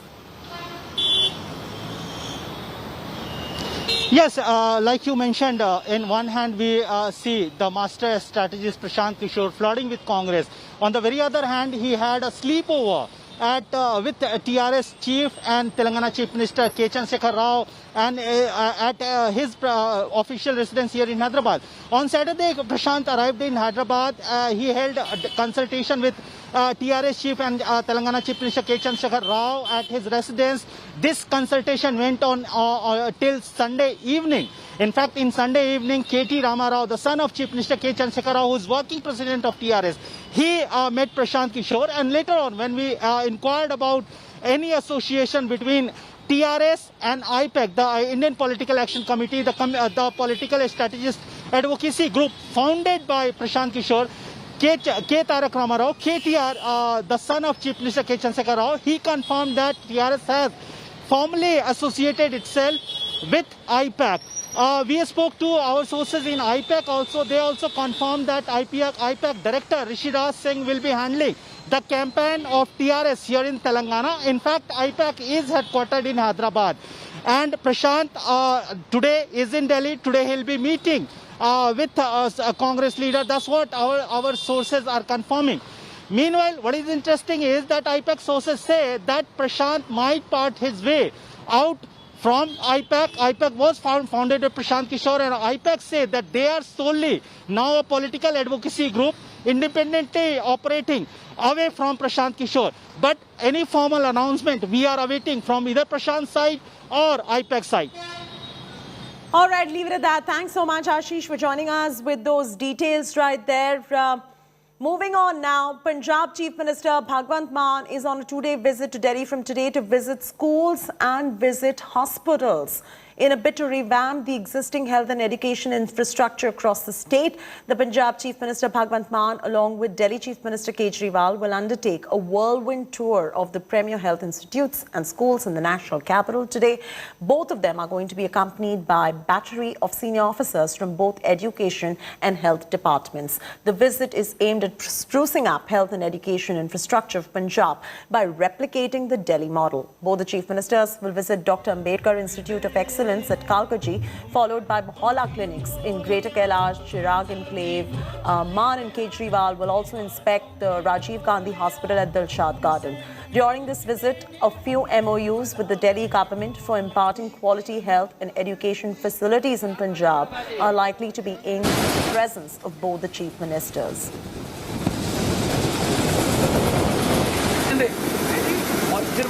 Kerala Minister Sivankutty and Aam Aadmi Party MLA Atashi Marlena sparred over the visit of officials from Kerala to Delhi school, with Sivankutty saying that the state had not sent anyone to learn about Delhi's education model. Aam Aadmi Party MLA Atashi asked the minister to focus on facts. Here's a report.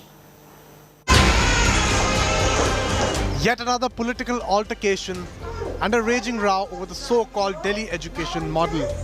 It's Aam Aadmi Party versus the Kerala government, with the BJP jumping in to take pot shots. A massive political row has erupted after Aam Aadmi Party MLA Atishi claimed that the government officials from Kerala visited Delhi schools to learn about AAP's education model.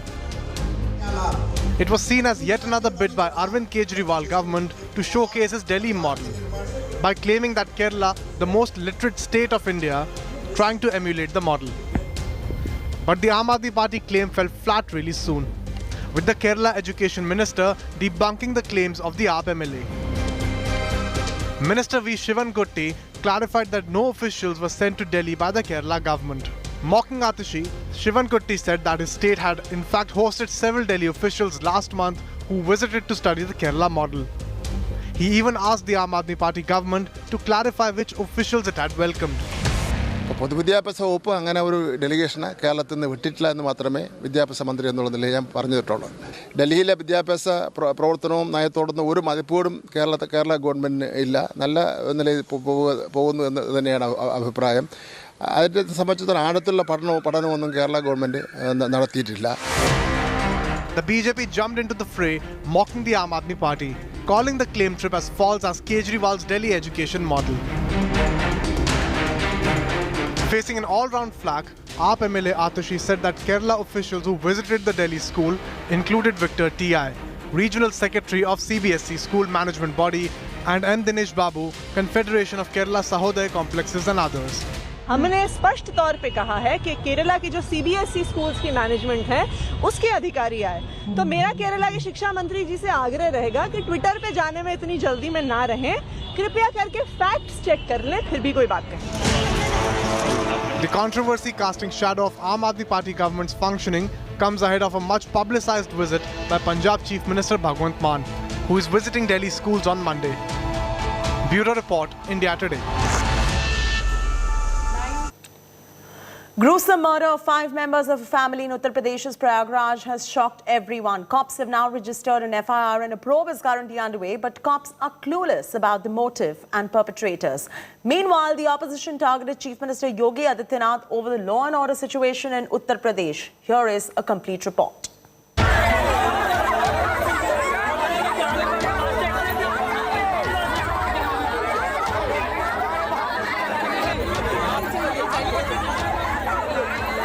A horrific mass murder that has rocked Prayagraj.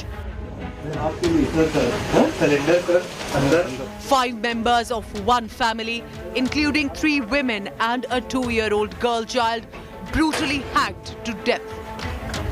Attacked on their head with sharp weapons. Throats slit open and then the bodies charred. Remains then hung on the noose. The crime scene narrates the horror that unfolded. Cops have registered an FIR and an investigation is underway. But the cops are clueless about the motive and the perpetrators. Police have not confirmed if the women were raped before being killed. Bodies have now been sent for post-mortem and the samples are being collected. मौके पे जो परीक्षण किया गया है उससे sir पे या तो किसी ब्लंट ऑब्जेक्ट से या धारदार हथियार से चोट की बात है। पोस्टमार्टम एक पैनल के द्वारा और वीडियोग्राफी करा के महिला डॉक्टर के साथ कराया जाएगा। अभी घर वालों ने एक तहरीर दी है और घर वालों की तहरीर पे मुकदमा कायम किया जा रहा है और फिर आगे की कार्रवाई की जाएगी।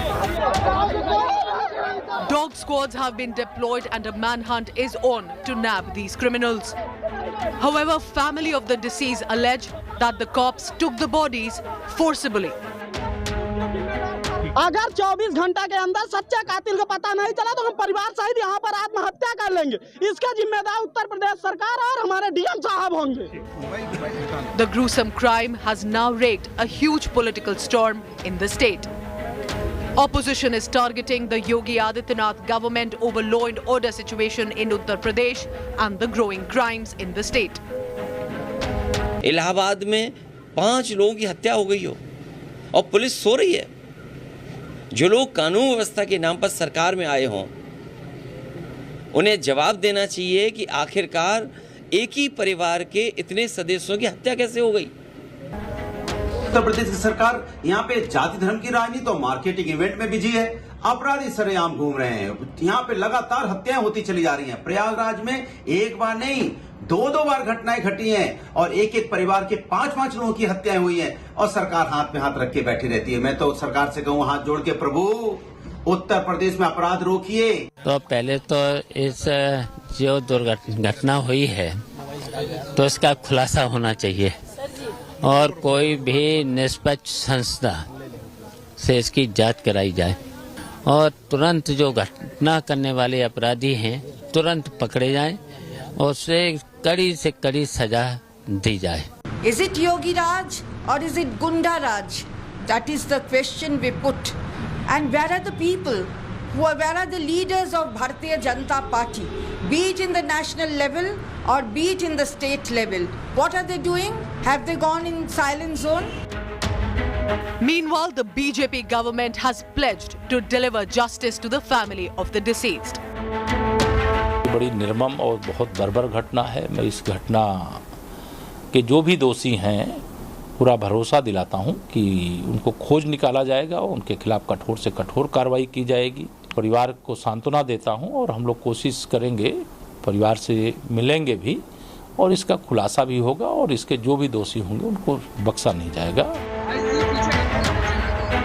Mamata Banerjee's Trinamool Congress even sent a fact-finding team to Prayagraj to meet the kin of the deceased and find facts in the case to corner the UP government.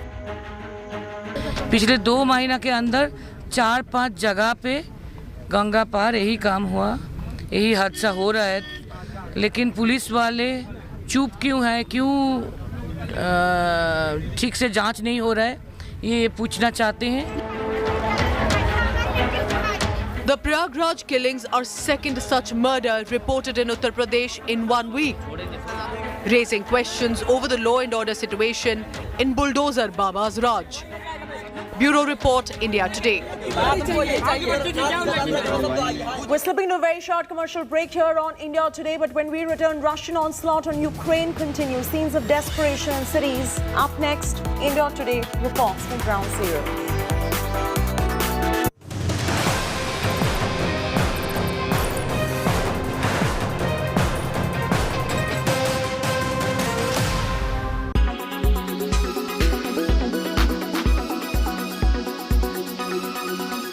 ये जो वेरिएंट है ये भी ओमिक्रॉन जैसा या Omicron के उसी पे है।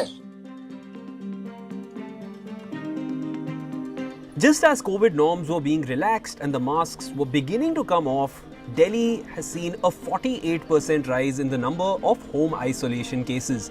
And we all know what that means. COVID cases are on the rise again. Delhi reported 4 times the number of COVID cases as compared to early April. And here are some of the possible reasons why cases are beginning to spike again.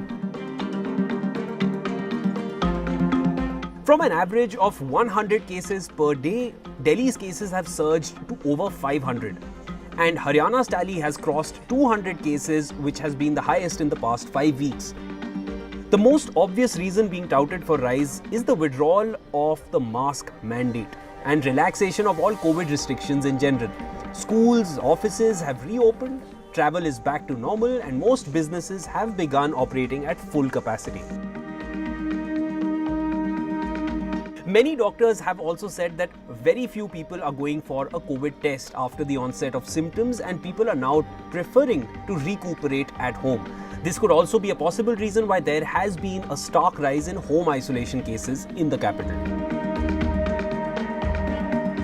As per experts, the surge in cases in Delhi is not being attributed to a new wave or to any new variant of the virus. The rise is likely to be temporary. Covid के overall Delhi में देखें तो मामलों में थोड़ी सी बढ़ोतरी हुई है, पर अभी तक इसमें कहीं भी कोई ऐसी चिंता की बात नहीं है, क्योंकि हॉस्पिटलाइजेशन नहीं है. ये जो वेरिएंट है ये भी ओमिक्रॉन जैसा या ओमिक्रॉन के उसी पे है, और अभी तो इसकी जीनोम सीक्वेंसिंग और सब का भी होना बाकी है कि ये पुराना ही वेरिएंट चल रहा है क्या, तो कहीं कोई ऐसी टेंशन की बात नहीं है. But the bulk of India's population has already been infected with the Omicron variant in the third wave, which peaked in January of 2022. Now, it is expected that the population would have attained a fair degree of immunity against this variant, which would last at least 6 to 9 months. So therefore, with the current rise in cases, the chances of a new variant cannot be ruled out completely, and the chances of a fourth wave are still high, but not confirmed.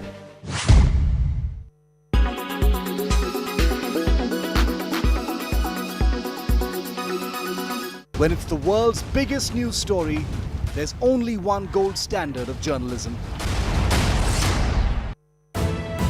You are watching India Today.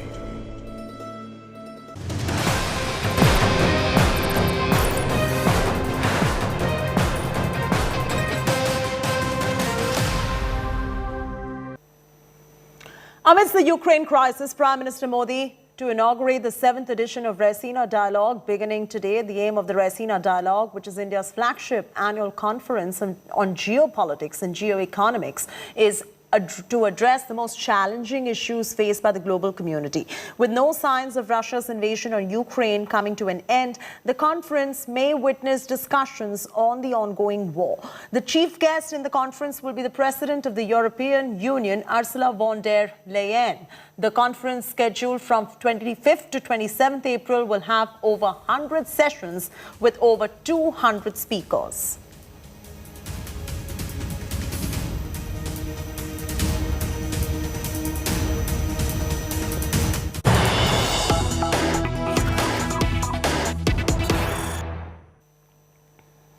Breaking news coming in on the Hanuman Chalisa Rao. BJP panel has met Union Home Secretary. BJP's Kirit Somaiya raises assault on him with the centre. Meanwhile, Devendra Fadnavis has written a letter to Home Secretary on the attack on Kirit Somaiya. That's the latest coming in. We'll wait to see how the Shiv Sena has to respond to this. But Kirit Somaiya has raised this particular assault on him with the centre now, and Devendra Fadnavis too has upped the ante. He's written a letter to Home Secretary on the attack on Kirit Somaiya. Do we have a report on this? We'll get you some reactions and a reporter to join you in just about a bit, but this is the Hanuman Chalisa Rao, which is breaking on India Today. BJP panel has met the Union Home Secretary. BJP leader Kirit Somaiya has raised the assault charges on him with the centre now, and Devendra Fadnavis has also now written a letter. He's upped the ante. He's written a letter to Home Secretary on the attack on Kirit Somaiya. So that's the Hanuman Chalisa dangal exploding in Maharashtra. We're getting some reactions, I believe, that are coming in. Listen in.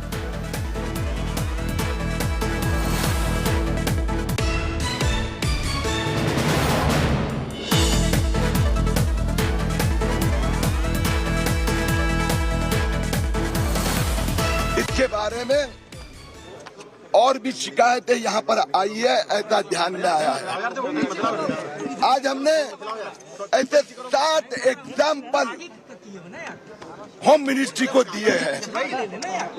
सिर्फ विषय किरीट सोमैया का नहीं है, विषय navy officer से लेकर एक झुग्गी झोपड़ी में रहने वाले व्यक्ति का मुंडन किया जाता है।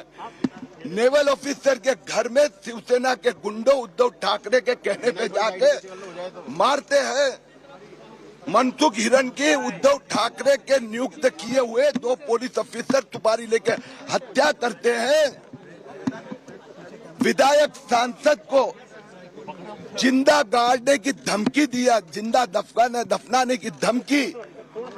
और किरीट सोमैया जिसको जेड कैटेगरी सिक्योरिटी केंद्र सरकार ने दिए, उनको पुलिस स्टेशन के परिसर में पुलिसों के उपस्थिति में उनके सहकार्य से 70-80 शिवसेना के गुंडे उनका जान लेने का प्रयास करते हैं। उसके लिए स्पेशल टीम भेजनी चाहिए। परिस्थिति चर्चा चिंताजनक है। गृह सचिव जी ने हमें आश्वस्त किया है कि इस विषय का हम गंभीरता से स्टडी कर रहे हैं। आवश्यकता पड़ी तो यहाँ की टीम भी वहां जाएगी। आज देख केंद्रीय गृह सचिव यांच्या सोबत 20-25 मिनिटं विस्तृत चर्चा झाली। चर्चा चिंतावर होती। महाराष्ट्रात घटनांनी जी जबाबदारी राज्य सरकारला दिली आहे, लॉ अँड ऑर्डर राज्य सरकारचा अधिकार असेल। After Alia Bhatt and Ranbir Kapoor's wedding, the bridal trousseau look seems to be headed for a change from maximalism to minimalism and, of course, elegant and understated. Take a look at my report.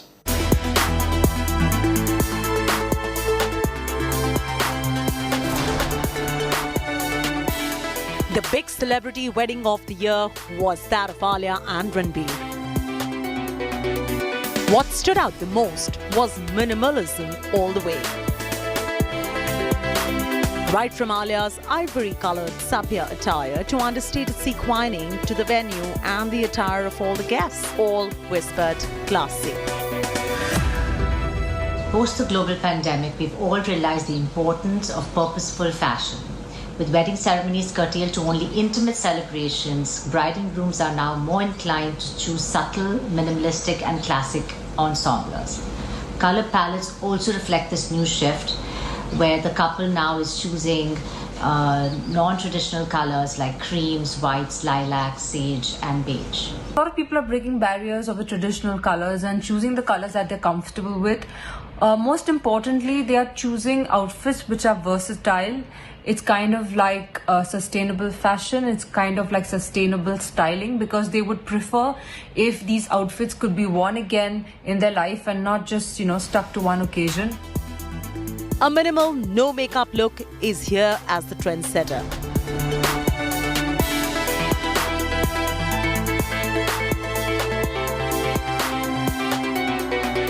A natural, fresh, easy, calm look for your own wedding day is quite rare, especially when it comes to Bollywood's A-listers. Even Ranbir Kapoor's look complemented Alia's minimalism, and the trend seems to be here to stay. I think the whole trend is shifting towards more versatile wedding wear and basically kind of colors that go well with all occasions, and definitely simpler in the entire outfit. Perhaps this was the turning point for many to-be brides. We perhaps could see a transformation in the choice of ensembles to individualistic and more global.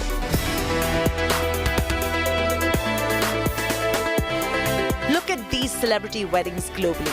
You will spot similarities.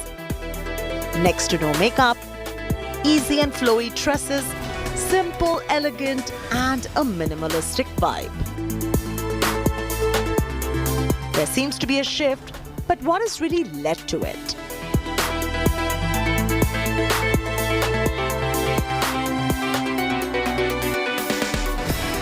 Reason for the shift, I feel, is that the modern woman is now ready to ditch the traditional red outfit to a more classic, elegant and muted look. With minimalism comes comfort, elegance, and feels like a breath of fresh air. the maximalist looks are not completely out of fashion. But elegance, simplicity and softer hues for now seem to be the order of the day. In New Delhi, Chaiti Narula for India Today.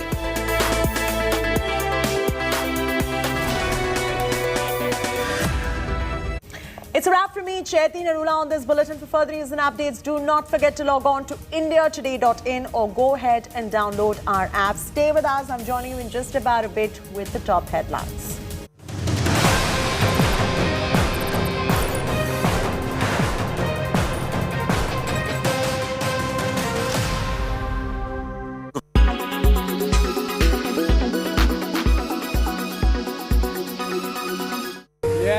I call it genocide because it's become clearer and clearer that Putin is just trying to wipe out the idea of even being able to be a Ukrainian. Since the invasion of Russia on Ukraine, more than 13,000 people have been killed. Several reports say many women have been raped. The Bucha massacre was an eye-opener to the devastation spread across Ukraine. Amid the deaths and casualties, world leaders proclaim that Putin is committing genocide. Genocide is when a mass murder is committed against a particular group of people. It's seen as the most serious crime against humanity. An example would be the killing of 6 million Jews during the World War. So can Russia's Putin be charged with genocide? American President Joe Biden has openly stated how Putin is a war criminal and cannot remain in power. Oh, I think he is a war criminal. He's a butcher. For God's sake, this man cannot remain in power. Your family budget, your ability to fill up your tank, none of it should hinge on whether a dictator declares war and commits genocide half a world away. Believe it or not, even war has rules to follow. The rules are in treaties of Geneva and in other international laws and agreements. Under war, civilians cannot be deliberately attacked. Many weapons are banned due to the suffering they cause. This includes chemical and biological weapons. Many investigations state that killings in Bucha were deliberate. Evidence states that civilians were shot dead with their hands and feet bound. Many Ukrainian women were raped by Russian soldiers. The UK confirmed that Ukraine has used thermobaric weapons. These weapons are not banned, but their deliberate use near civilians breaks the rules of war. The International Criminal Court and the International Court of Justice are set to prosecute suspected war criminals. ICJ has rules for disputes between states, but it cannot prosecute individuals. Ukraine has begun a case against Russia, but it's noteworthy that it's easier to prosecute the soldier who committed the war crime than the leader who ordered him to do so. The UN Security Council could ask the ICC to investigate this offense, but Russia also holds the power to veto it. You are watching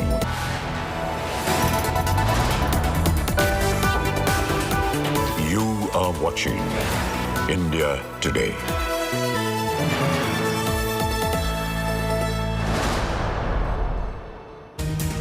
Very good morning and thanks so much for being with us here on India Today. I'm Chaiti Narula joining you with all the top stories this morning. Let's first begin with all the headlines. Maharashtra loudspeaker dangal explodes. MLA Ravi Rana and his MP wife Navneet Rana arrested and slapped with sedition. BJP calls the arrest illegal. Uddhav Thackeray government to hold key meeting on loudspeakers. The Aghadi government attacks Bharat Ratna Lata Mangeshkar's family after Prime Minister Modi gets first award in memory of the legend. Minister says Chief Minister Uddhav Thackeray not invited for this event. Poll strategist Prashant Kishore may be on the verge of joining the Congress party, but his outfit IPAC set to help Congress's Telangana rival TRS in 2023 poll campaign. 5 children in Bengal's Malda injured after playing with abandoned crude bomb, mistaking it as a ball. BJP mocks crude reality in Mamta rule. Amidst the Ukraine war, Prime Minister Modi to inaugurate the 7th edition of Raisina Dialogue, India's flagship multilateral foreign policy and geo-economics conference.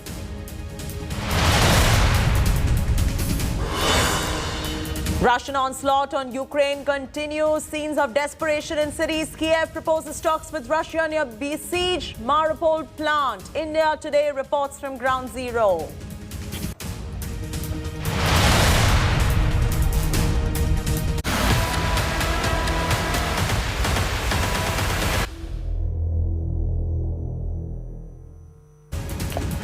To our top story that's defining the news agenda, a huge political storm has now erupted after Hanuman Chalisa Rao in Maharashtra. NCP leader has written to Home Minister Amit Shah seeking permission to read namaz and Hanuman Chalisa outside Prime Minister Modi's residence. NCP party worker Fahmida Hassan has written a letter to Home Minister Shah requesting him to allow reciting Hanuman Chalisa and other religious prayers outside Prime Minister's residence. Meanwhile, Maharashtra Minister Vadetivar abused the Rana couple for their demand to recite Hanuman Chalisa outside Chief Minister Uddhav's residence. Maharashtra Minister also said that the couple is trying to disrupt peace and create law and order situation. BJP delegation has reached New Delhi and met the Home Secretary, Union Home Secretary, in connection to the alleged attack on party leader Kirit Somaiya, which left him bleeding. BJP leader Kirit Somaiya had accused Shiv Sena of attempting to kill him in the presence of police personnel on Saturday.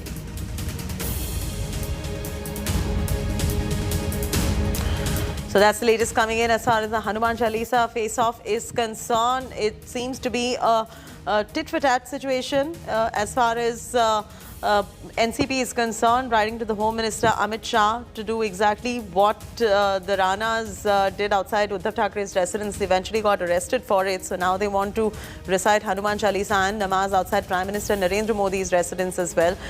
So the NCP leader has written to the Home Minister Amit Shah. This is politics speaking as far as the Hanuman Chalisa Rao is concerned in Maharashtra. Fahmida Hassan is the NCP party worker who's written to Home Minister Amit Shah requesting to allow reciting Hanuman Chalisa and other religious prayers outside Prime Minister Modi's residence. Devesh is now joining us live. Devesh, seems like the NCP is trying to make a point here.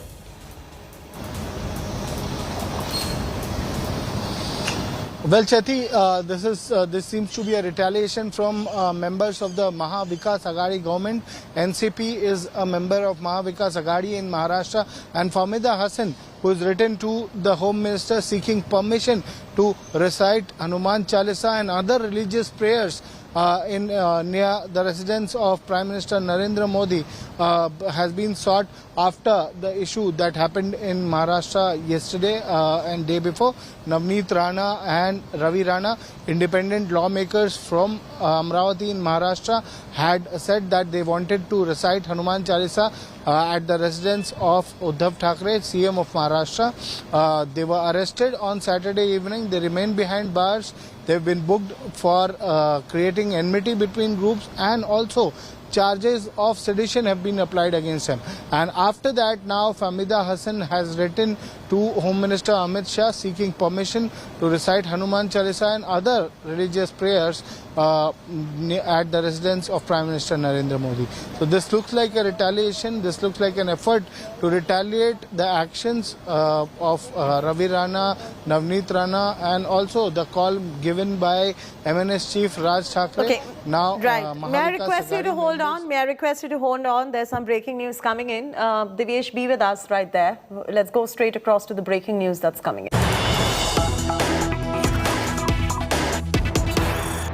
There's breaking news coming in. Shiv Sena has launched a big attack on Rana couple who wanted to chant Hanuman Chalisa outside Uddhav Thackeray's Matushri residence.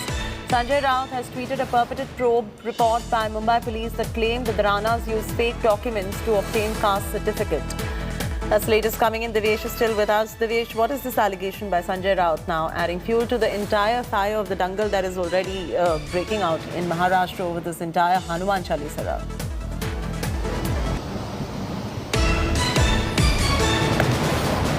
Well, this allegation that has been made, there were issues regarding the caste certificate of the Rana couple, and there had been litigations against that as well earlier, a few years ago.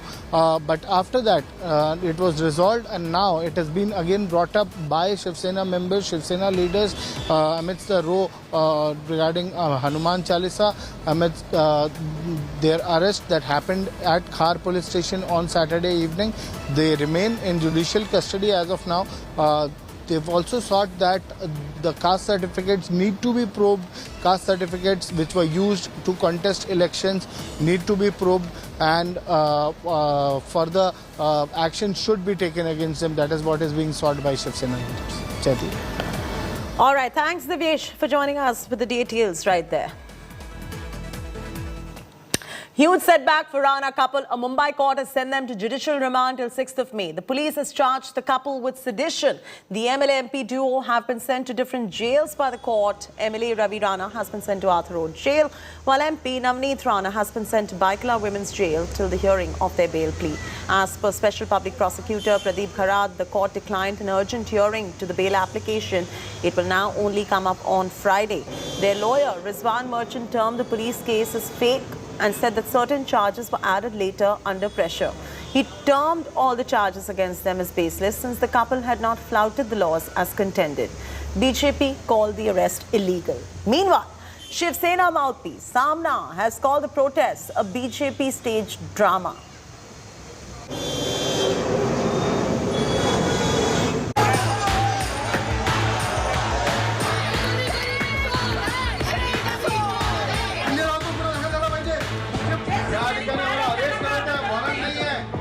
The political storm in Maharashtra over Hanuman Chalisa does not seem to be ending anytime soon. On Sunday, the Rana couple, who wanted to recite Hanuman Chalisa at the residence of Chief Minister Uddhav Thackeray, was sent to jail for 14 days by a Bandra court.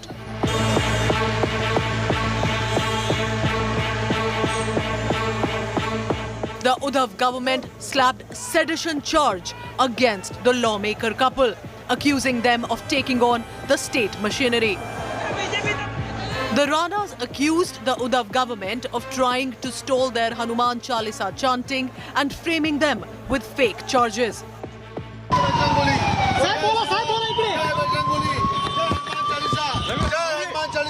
Hanuman Chalisa मनासाठी जर खोटे गुन्हे दाखल करत असाल आमच्यावर हमारे ऊपर झूठे ऑफेंस दाखल किया मुख्यमंत्री ने हनुमान चालीसा का नाम लिया बजरंगबली का नाम लिया श्री राम का नाम लिया. While the bail hearing for the Ranas has been deferred till 29th April, their lawyer called the case bogus.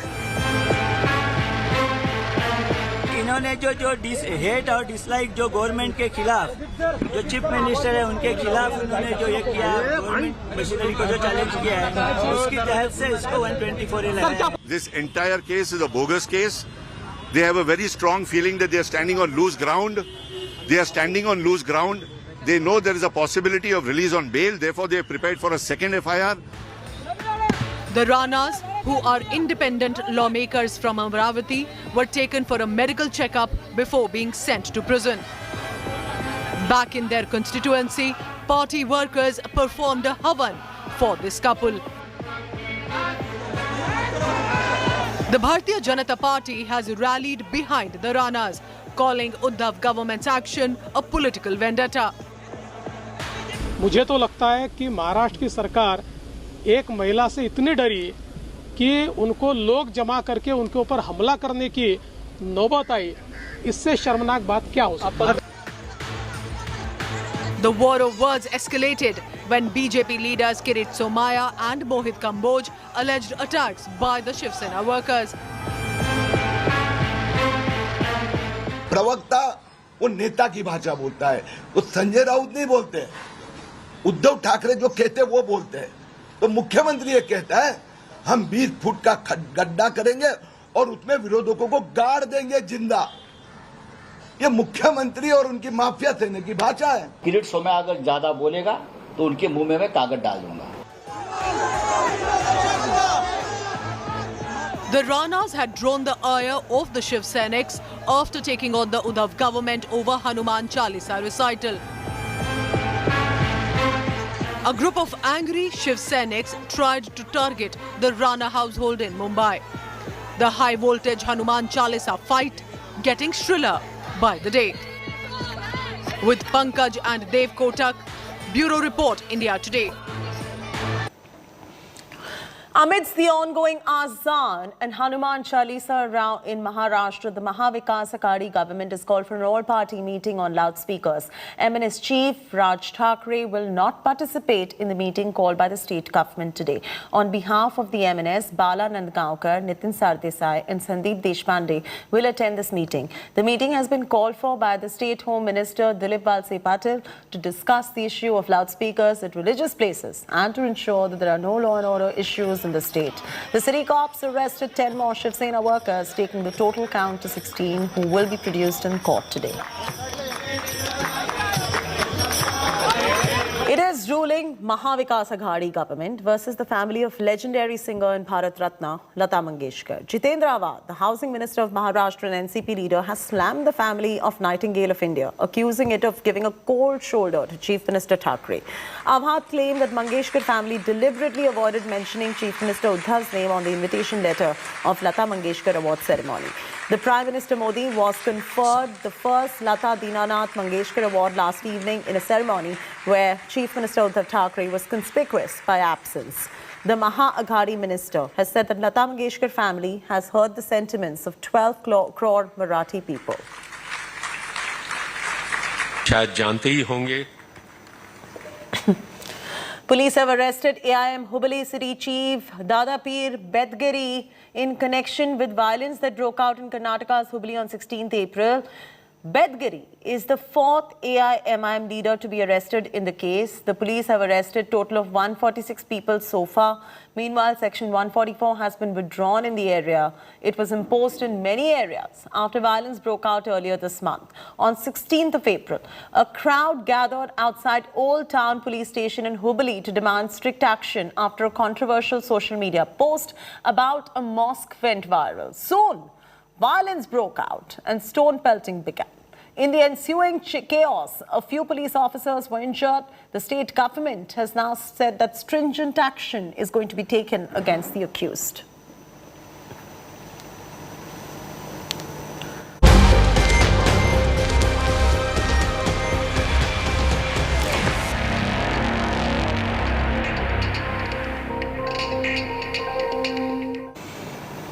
After hijab, halal and azan, Bible row has erupted in Karnataka's Bengaluru. This controversy started over school's undertaking. Clarence High School in Bengaluru has taken an undertaking from parents that they would not object to their wards carrying the holy book onto the premises. Hindu Jana Jagruti Samiti questioned the order, claimed that the school is forcing non-Christian students to read the Bible. The group also claimed that there are also non-Christian students who are studying in the school and are forcefully being made to learn the Bible. The right-wing group called it a violation of right to practice religion by the school.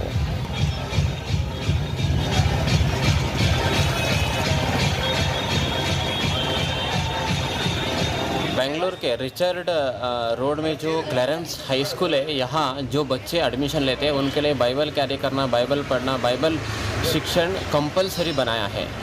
ये जो उन्होंने declaration admission लेते समय declaration किया है, ये जो non Christian student वहाँ बच्चे पढ़ते हैं उनके लिए ज़बरदस्ती एक पर्टिकुलर कम्युनिटी का शिक्षा लेना, बाइबल पढ़ना, बाइबल सीखना, बाइबल कैरी करना, उनके ऊपर धार्मिक राइट्स का हरण का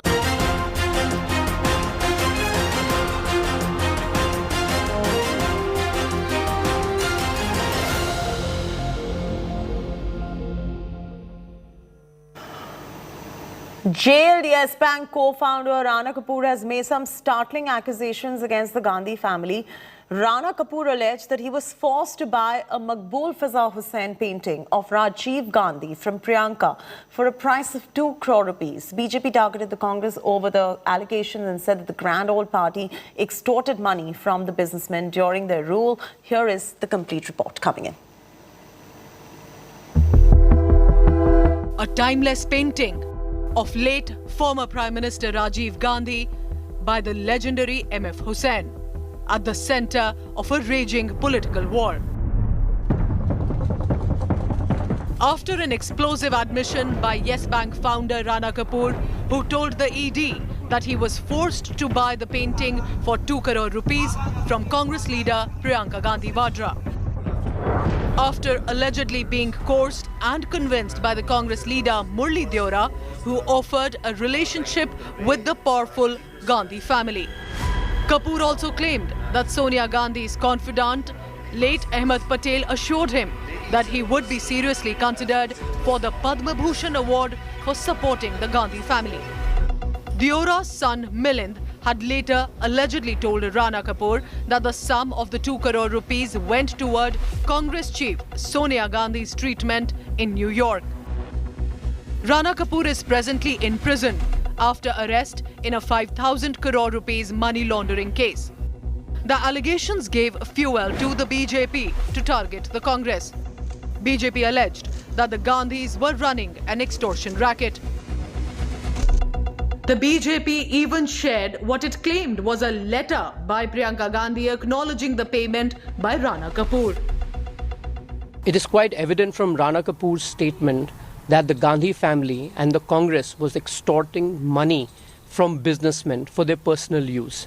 They were also selling the highest civilian award of this country to anybody who was willing to bid for it, or to those who were doing their bidding for the Gandhi family and the Congress party. Somebody makes a critical comment. The Congress is on the back foot, but questioned Rana Kapoor's intentions and slammed the dragging of its dead leaders into this controversy. A person who is behind bars for years, whose 20-30 bail applications have been rejected, who is called a crook and a fraudster, makes allegations about dead people, and the government is jumping with joy only because it suits their political angle. They want to keep the pot boiling for 2022 regarding a transaction of 2010, when neither Murli Deora is here to deny it, nor Ahmed Patel sadly is here to deny it.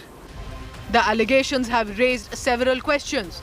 Was the Congress party really extorting money from the businessmen? Can Rana Kapoor's claim be trusted, as he himself isn't accused of siphoning of funds? Bureau Report, India Today.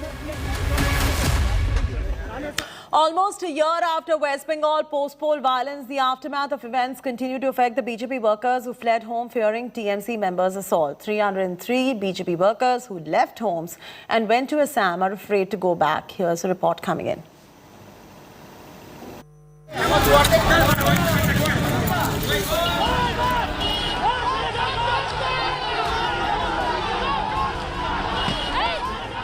It has been almost a year since Mamata Banerjee stormed back to power in Bengal, and the state witnessed a spate of massive post-poll violence, with allegations of murder and rape of BJP workers and their families, who dared to take on the ruling Trinamool Congress. Hundreds of opposition workers had then fled their homes, many of who continued to be haunted by the post-poll violence and a reign of fear. As many as 303 BJP workers who fled the violence are still fearful of returning home. The reason for fear is an assault by the TMC cadres. Subhol, who is in hiding, still shudders reminiscing about the attacks. जब चुनाव हो रहा है विधानसभा का शाम को 5:30 बजे मेरा घर के सामने बॉम्बिंग हो रहा है. मतलब जो आपका खुद का घर है? हाँ, जो मेरा खुद का घर है. तो इसलिए हम उस दिन चला आया है, लेकिन इसलिए चला आया है कि कुछ महीने आगे मेरा नाम पे फॉल्स केस दे के मेरा जेल भेज दिया, इसलिए हम इधर चले आए. The scar of the post-poll violence when TMC workers went on a rampage is still fresh for many. Fearing for their lives, a large number of BJP workers left their homes and fled to neighboring Assam. Former army clerical officer and a BJP leader Shantanu Sarkar of North 24 Parganas, Kakinada, was amongst the ones who fled this home. वो घर इसलिए छोड़ा क्योंकि इन लोग जब result complete निकले भी नहीं, इनके फॉर्म में रिजल्ट दिखाई दे रहा था, उसी टाइम इन्होंने 2-1 जगह इंसिडेंट करना शुरू कर दिया, जैसे मारना. परिस्थिति ऐसे हो रहा था. मैंने अंदेशा उसको करते हुए, हमने उसको भापते हुए, तो हम लोगों ने बोला अभी मूव करना, क्योंकि कानपुर में सबसे बड़ा टारगेट मैं ही था. The BJP has now sought legal help for its workers, saying homes of 4,000 of its workers were ransacked. So all those facts I have brought before the court, and I have prayed for a constitution of a 2-member committee, where one from the National Human Rights Commission and the other, whatever the court deems fit, should be made to find out the reality behind whatever affidavits I am placing before the Honourable Court. The Calcutta High Court has constituted a 3-member committee to probe the charges. The High Court has formed a 3-member committee to inquire how factuous these reports are, and these people need to be sent back. Now, we spoke to a few of them who claimed that they look forward to go back to their houses which they have left due to political fear a year back, and they are hopeful that someday sooner they will visit their houses and stay just like they used to before the results on 2nd of May 2021. With camera person Shamchandra Ghosh, this is Suryagni Roy for India Today. Slipping into a break, when we return, Mumbai's abysmal run in IPL continues after they lose to Lucknow Super Giants by 36 runs.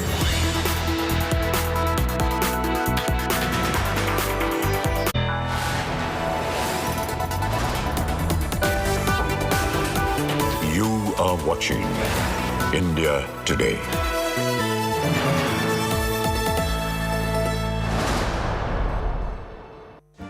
Make your media plan smarter with India Today Live TV on your connected devices.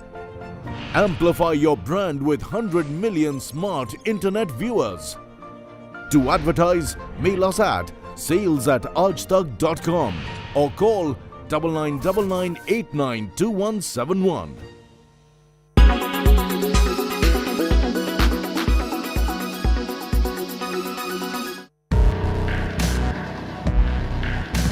For humans, space is a hostile place. Staying in space for a long time can affect just about every organ of the human body.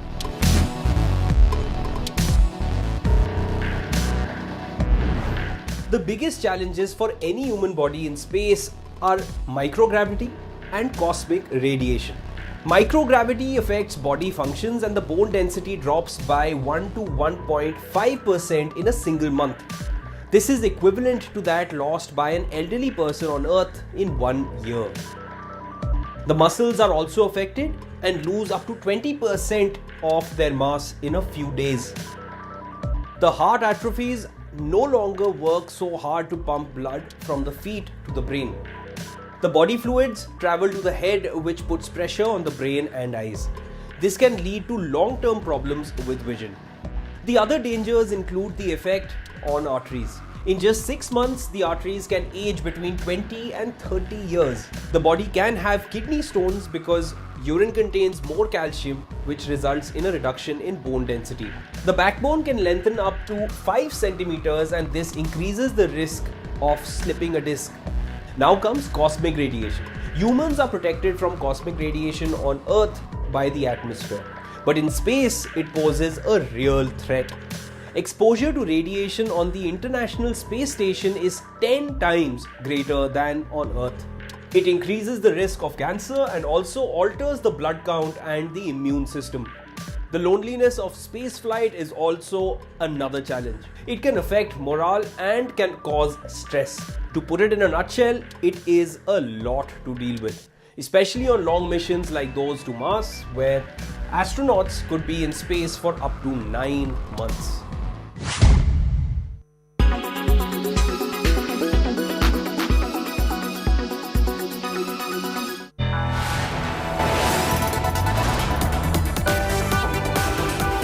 You are watching India Today.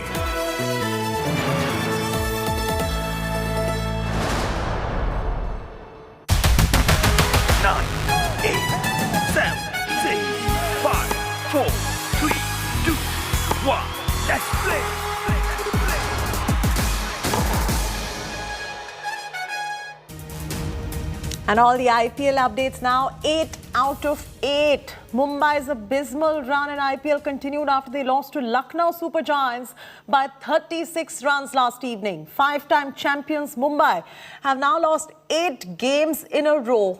The worst start to an IPL season for any franchisee. Check out how KL Rahul and his men put on a show at the Wankhede Stadium in Mumbai. Doesn't need fancy. Having been put into bat, KL Rahul looked in sublime touch. But the Super Giants lost Quinton de Kock in the fourth over. Even as Manish Pandey meandered at the other end, Rahul was in impeccable form. His love affair with the Mumbai Indians continued as Manish Pandey departed for a runner ball 22. It's taken. Stoinis and Krunal too failed to make an impact. Pace off and this has gone nowhere. But Rahul was waging a lone battle for his side. Third man. Even as wickets were falling at the other end, Rahul completed yet another well-deserved 100, his second against Rohit's men this season alone. Lucknow probably should have scored more, but Mumbai's death bowling restricted them to 168.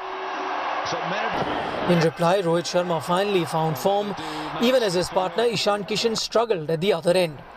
And with nothing going his way, Kishan found the strangest ways to get out.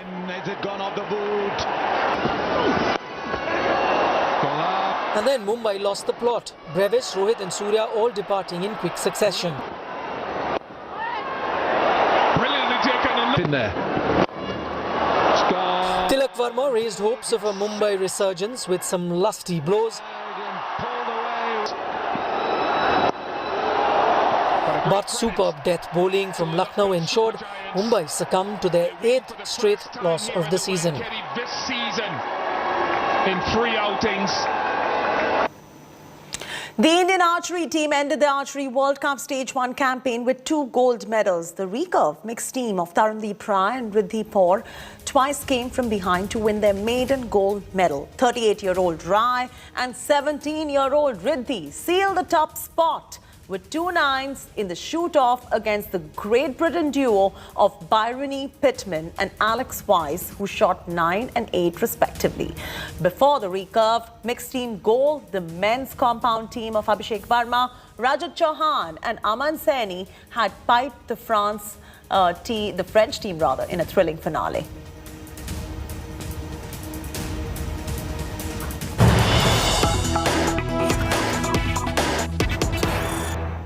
Breaking news coming in. Navneet Rana has now approached Bombay High Court with a quashing petition seeking quashing of the FIR that was filed against the couple. That's the latest coming in right there. He is in judicial custody as we speak, as you already know. He was arrested from outside Uddhav Thakere's residence when he went there to chant the Hanuman Chalisa with his wife. It was the loudspeaker dangal row that was breaking out in Maharashtra, following which he got arrested. Then the court ordered for his judicial custody. Now he has approached the Bombay High Court, I beg your pardon, to quash the petition and quash the FIR that was filed against the couple. Slipping to a break. When we return, poll strategist Prashant Kishore outfit IPAC all set to help Congress's Telangana rival TRS in 2023 poll campaign. Details in just a bit.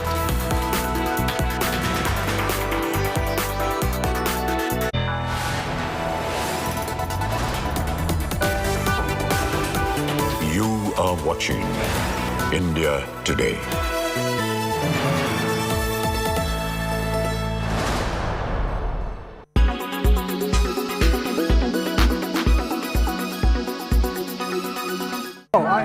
I think he is a war criminal.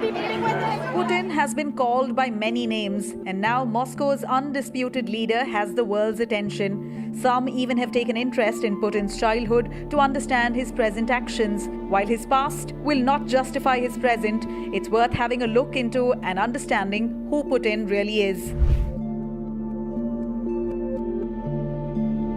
Born in 1952 in Leningrad, which is now called St. Petersburg, his childhood was rife with hardship. His city then was under a long Nazi siege during World War II that killed most of the population. The siege has been termed genocide and is described as the world's most destructive siege of a city. His father had taken part in World War II and was wounded badly. Putin's mother, on the other hand, did odd jobs and had almost died of starvation during the Nazi siege of Leningrad.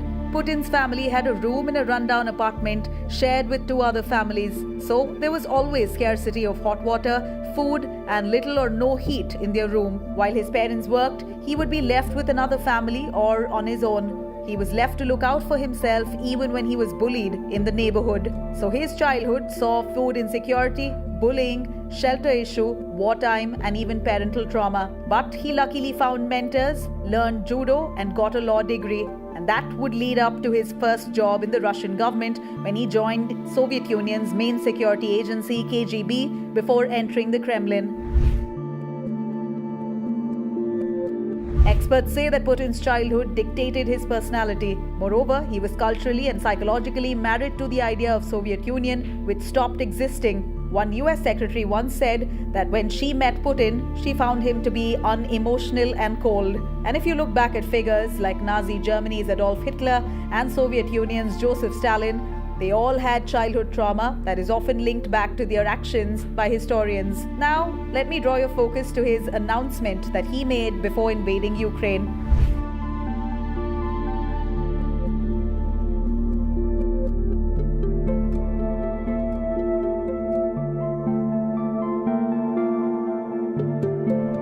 Let's have a look at these 2 words, denazify and demilitarize, because these 2 words have been used by him to somewhat explain to the world why he is invading Ukraine.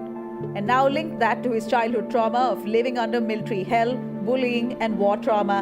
In his mind, he is the victim here, and he is defending himself as he is threatened by Ukraine.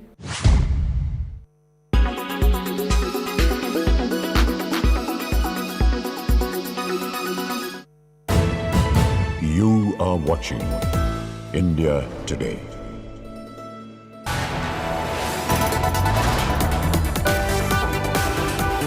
You are watching India Today.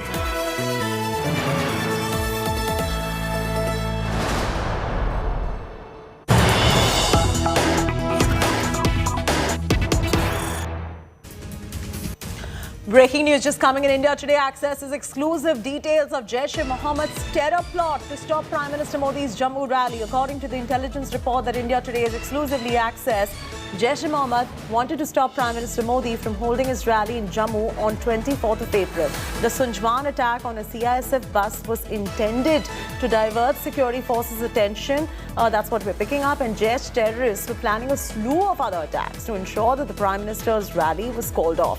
But our forces thwarted every attack with a series of encounters. That's the latest coming in. Arvind Oja is the first to break the story. He's got that intelligence report with him. He's accessed those exclusive details of the terror plot. Arvind, ये जो terror plot है, आपने उसके exclusive details access किए. हमारे दर्शकों को बताइए इसमें क्या मिला है आपको information?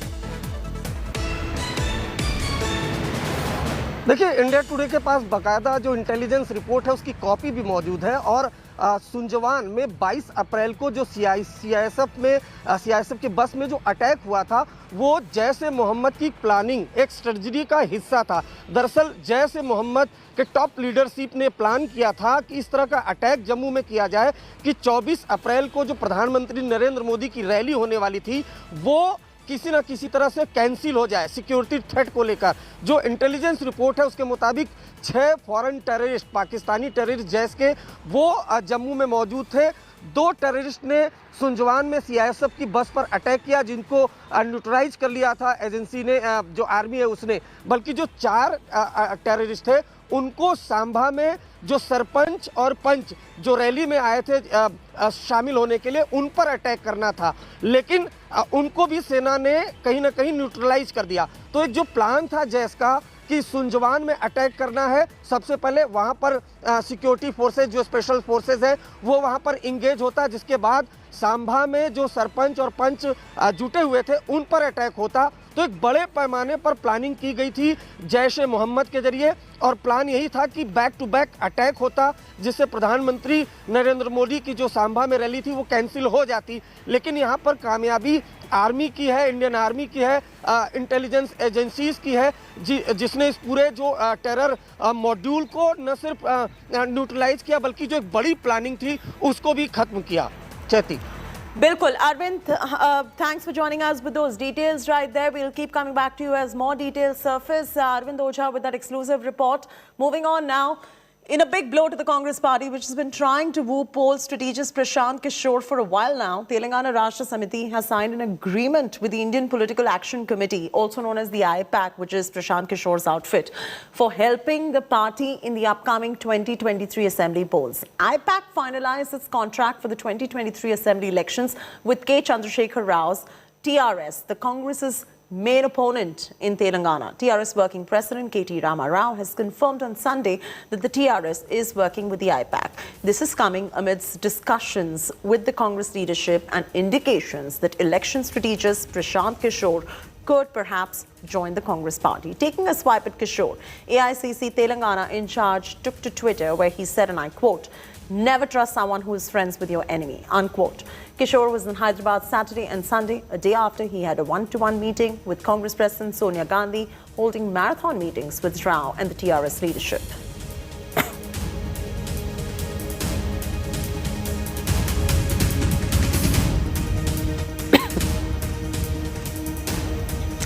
Punjab Chief Minister Bhagwant Mann is on a two-day visit to Delhi from today. He's going to be visiting schools and hospitals both in a bid to revamp the existing health and education infrastructure across the state. The Punjab Chief Minister Mann, along with Delhi Chief Minister Kejriwal, will undertake a whirlwind tour of the premier health institutes and schools here in the national capital today.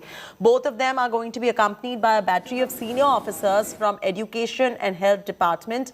This visit is aimed at sprucing up health and education infrastructure of Punjab by replicating the Delhi model. Both the chief ministers will visit Dr. Ambedkar Institute of Excellence at Kalkaji, followed by Mohalla clinics at Greater Kailash, Chirag Enclave. Mann and Kejriwal will also inspect the Rajiv Gandhi Hospital at Dilshad Garden. During this particular visit, few MOUs, which is Memorandum of Undertakings, with the Delhi government are going to be signed for imparting quality health and education facilities in Punjab, and they're all going to be inked in the presence of both the chief ministers.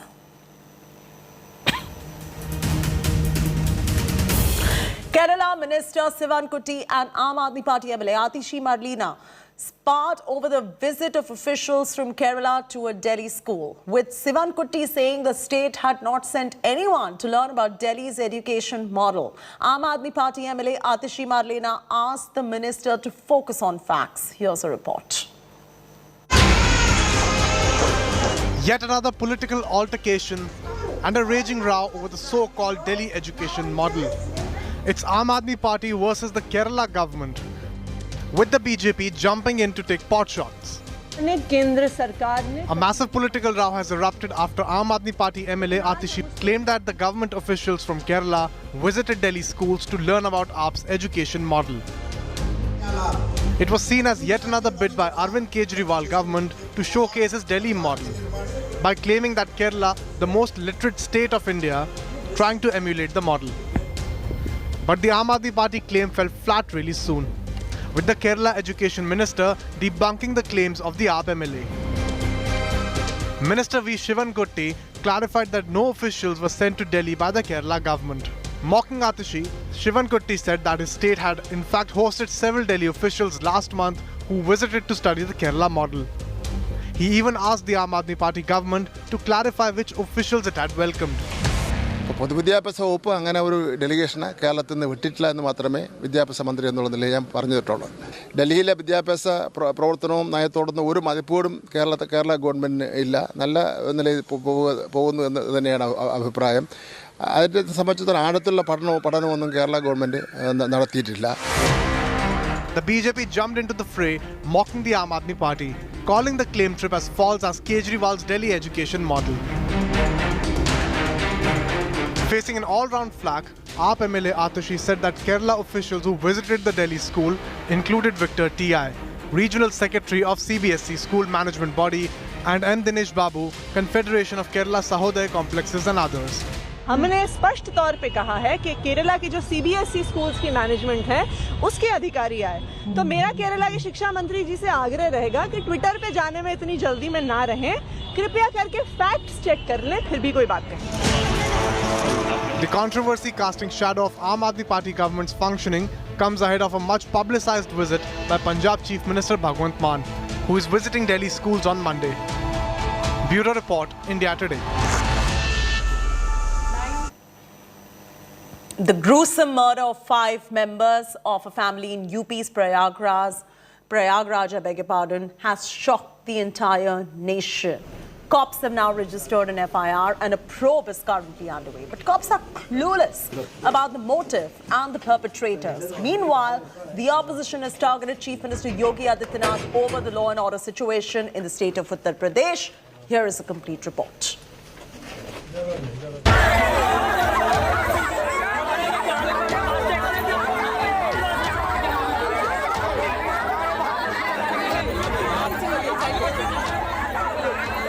A horrific mass murder that has rocked Prayagraj. 5 members of one family, including 3 women and a 2-year-old girl child, brutally hacked to death. Attacked on their head with sharp weapons. Throats slit open and then the bodies charred. Remains then hung on the noose. The crime scene narrates the horror that unfolded. Cops have registered an FIR and an investigation is underway. But the cops are clueless about the motive and the perpetrators. Police have not confirmed if the women were raped before being killed. Bodies have now been sent for post-mortem and the samples are being collected. मौके पे जो परीक्षण किया गया है उससे sir पे या तो किसी ब्लंट ऑब्जेक्ट से या धारदार हथियार से चोट की बात है।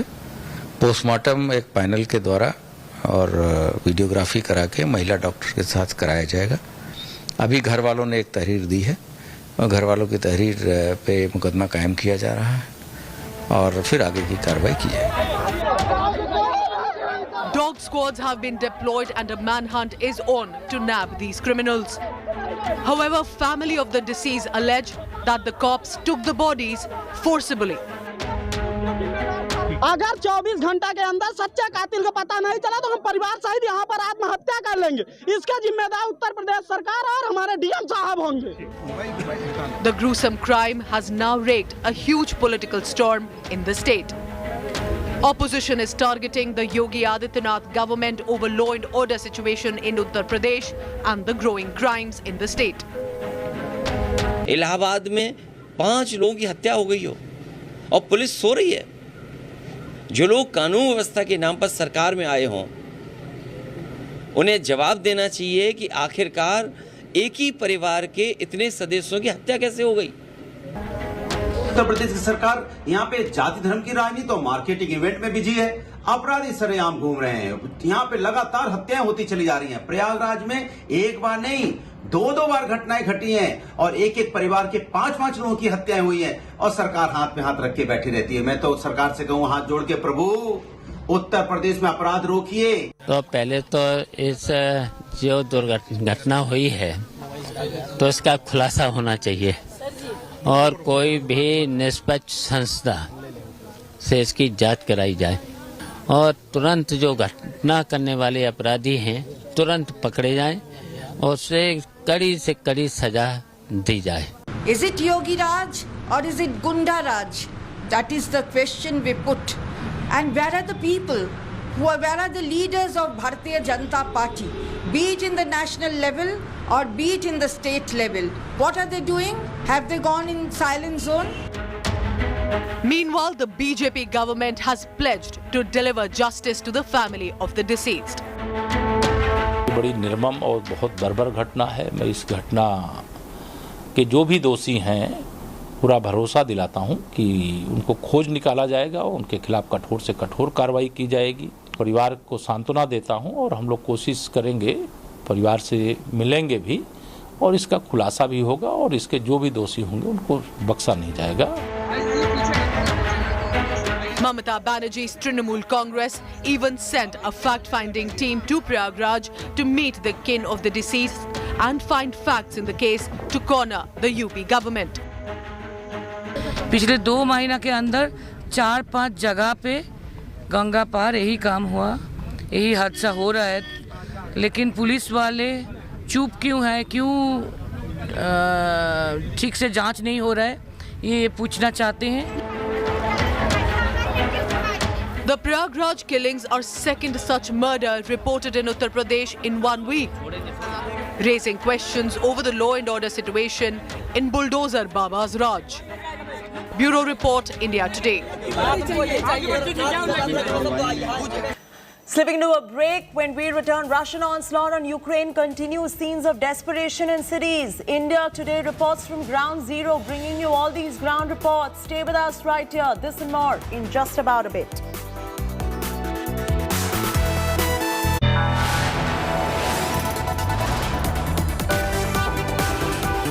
You are watching India Today.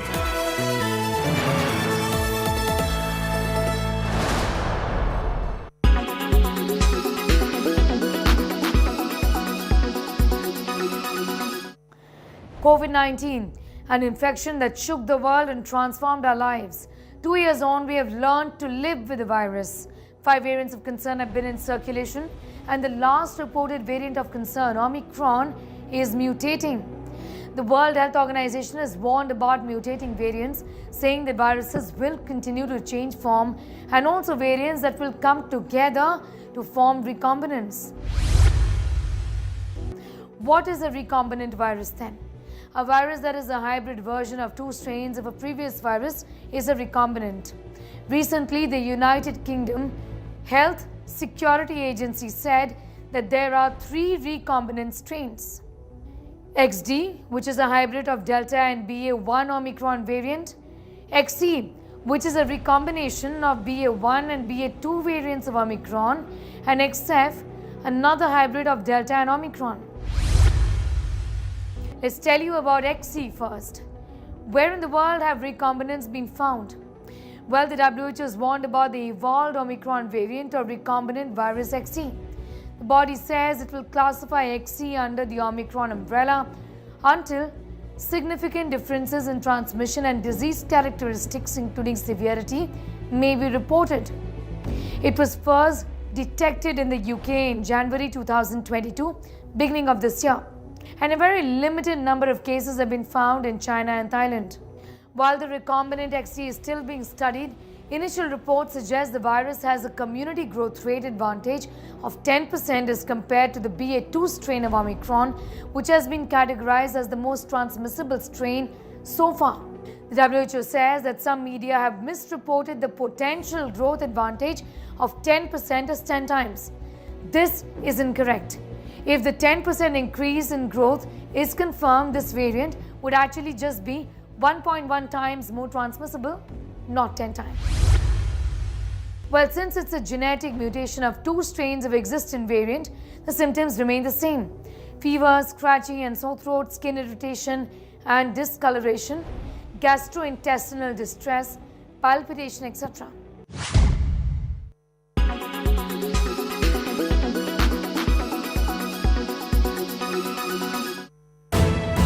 You are watching India Today.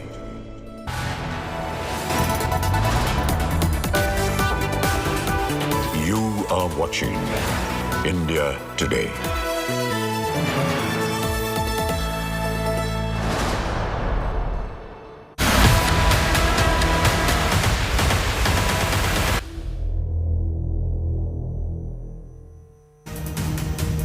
Welcome back and thanks for being with us here on India Today. As the Hanuman Chalisa row is exploding, Fahmida Hassan, the NCP leader, is joining us exclusively on this particular broadcast. Very good morning, Fahmida, and appreciate you taking the time out and joining us on the broadcast. I want to first begin with the letter that has been written to Amit Shah seeking permission to read Namaz and Hanuman Chalisa outside the Prime Minister's residence. It's clearly a point that you are trying to make on the back of the developments in Maharashtra. Hello. Can you hear me? Yes, yes.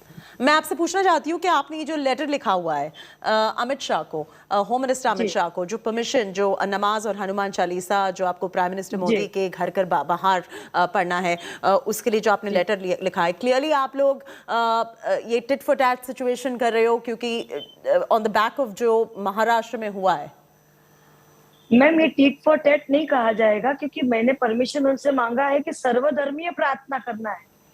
अगर यही एक इलाज रह गया है हिंदुस्तान को आगे बढ़ाने का, हमारे भारत को आगे बढ़ाने का, क्योंकि इतनी सारी नफरतें पैदा हो चुकी है दो कौमों के बीच में, क्या समझ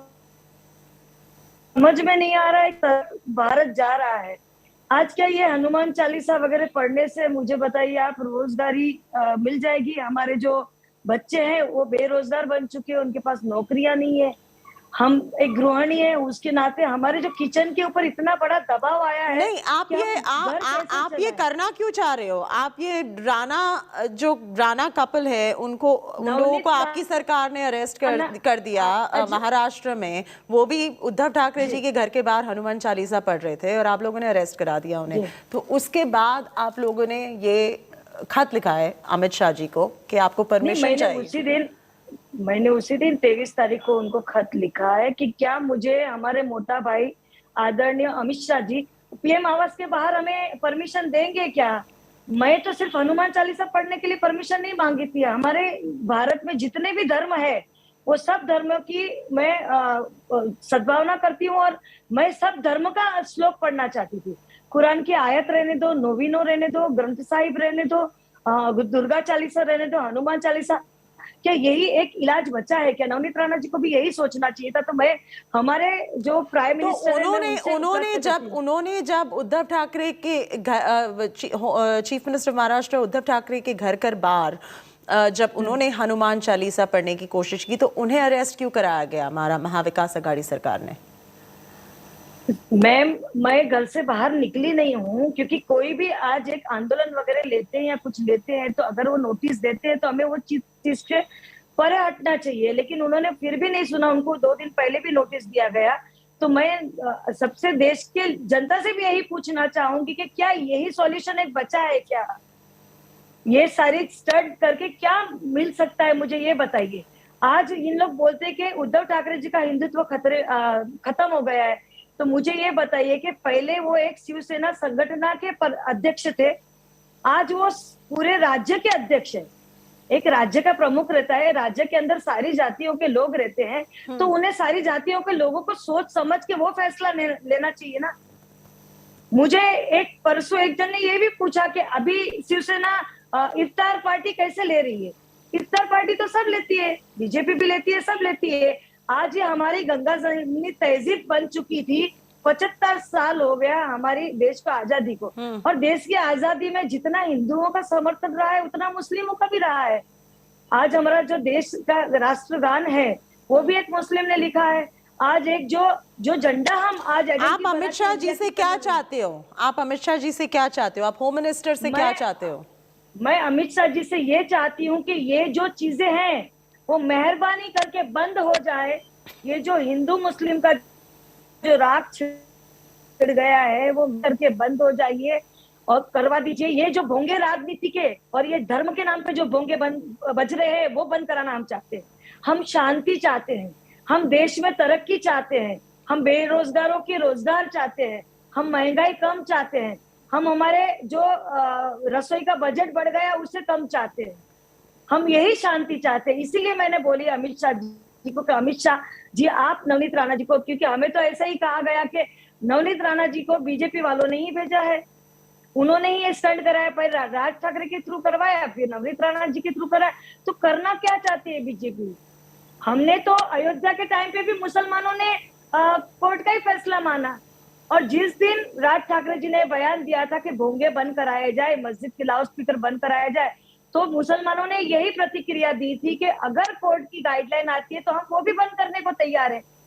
फिर ये नया ट्विस्ट क्यों डाल के तो आपके हिसाब से सारे रिलीजन को एक ही तरह से ट्रीट करना चाहिए, चाहे वो आसान हो या जो लाउड स्पीकर से जो मंदिरों में से आवाज आ रही है वो सबको परमिशन के बाद ही चलाना चाहिए आपके हिसाब से? और क्या आप ये पॉइंट बताना चाह रहे हो अपने खत लिखकर और बोलकर कि मुझे सारे स्क्रिप्चर्स पढ़ने दो प्राइम मिनिस्टर मोदी के घर के बाहर?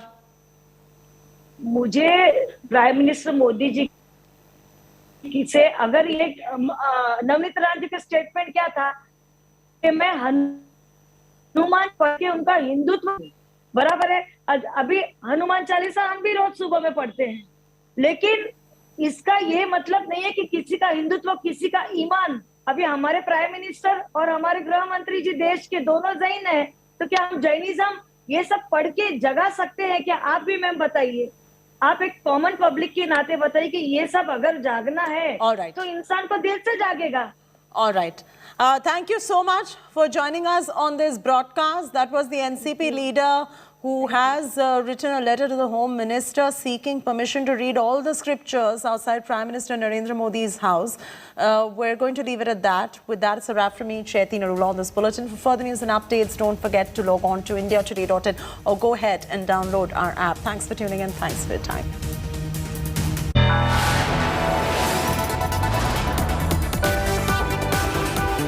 You are watching India Today.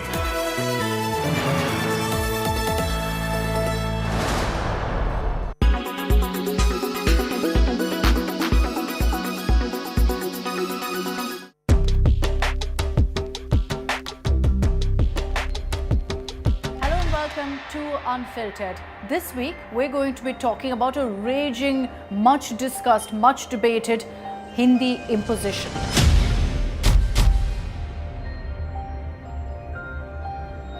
So what's brought about this debate now? This time, the focus is again on the entire language debate because of a comment made by Home Minister Amit Shah. The Union Home Minister said that instead of English, Hindi should be used to converse between people of different states. And this comment by Amit Shah has been met with a lot of resistance and a lot of extremely strong criticism by several influential leaders in the South. And they've used extremely strong words like cultural terrorism, referring to this as Hindi chauvinism, to slam the government and again bring up this debate about whether Hindi is being imposed upon us. But this is not just a political issue. It's also one that many people in the South feel very, very personally about. Take, for example, the legendary music composer A.R. Rahman.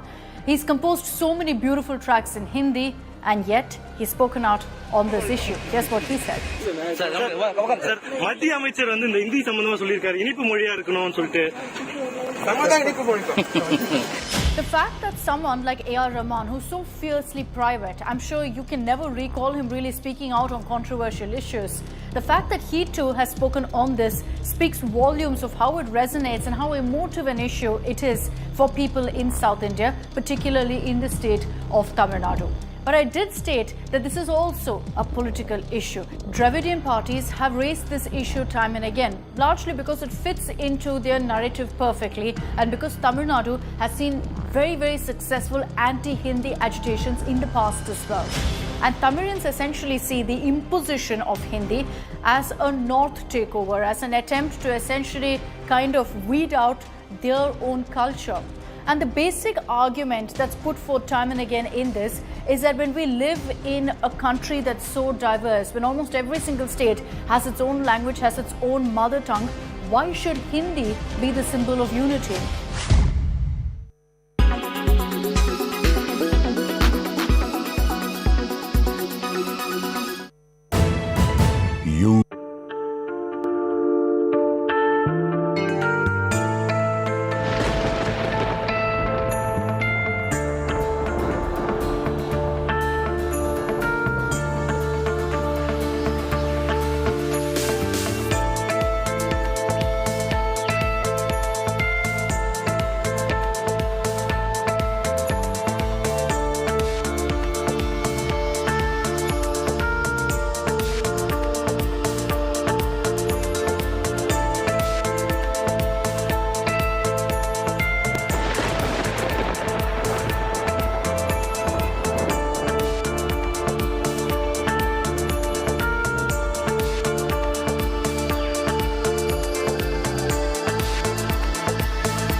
We are in the front line, not because it's just our job.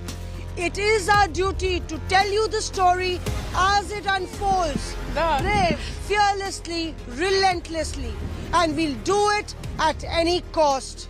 This is Mosmi Singh with video journalist Parminder Sharma reporting from war zone Mykolaiv, Ukraine for India Today. Grounded in journalism, on the ground reporting, only on India Today TV. In association with Vistara, fly the new feeling.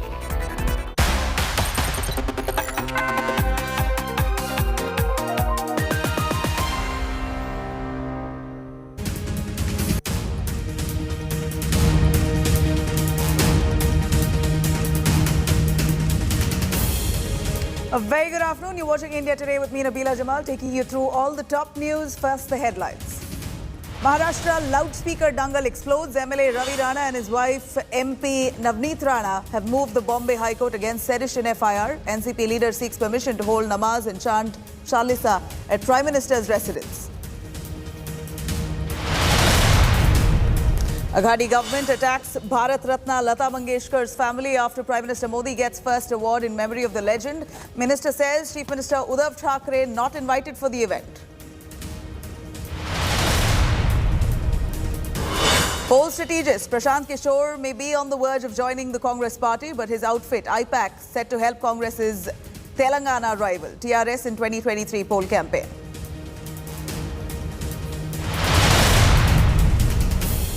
Five children in Bengal's Malda have been injured after playing with abandoned crude bomb, mistaking it to be a ball. BJP mocks crude reality in Mamta's role. And amid Ukraine war, Prime Minister Modi to inaugurate the 7th edition of the Russia Dialogue, Raisina Dialogue, India's flagship multilateral foreign policy and geo-economic conference. Russian onslaught to continue on Ukraine. Scenes of desperation in cities. Kiev proposes talks with Russia near besieged Mariupol plant. India Today reports from Ground Zero.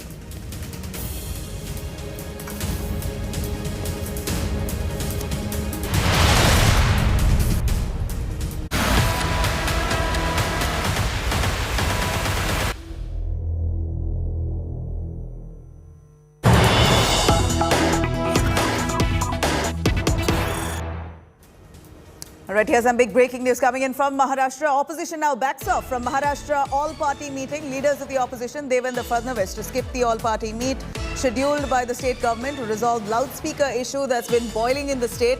And this backtrack has happened last minute. He was in fact supposed to be attending that meet, but Fadnavis, along with BJP State President Chandrakant Patil and Legislative Council Praveen Darekar, to be addressing the press conference in the BJP party office at 1 p.m. today instead.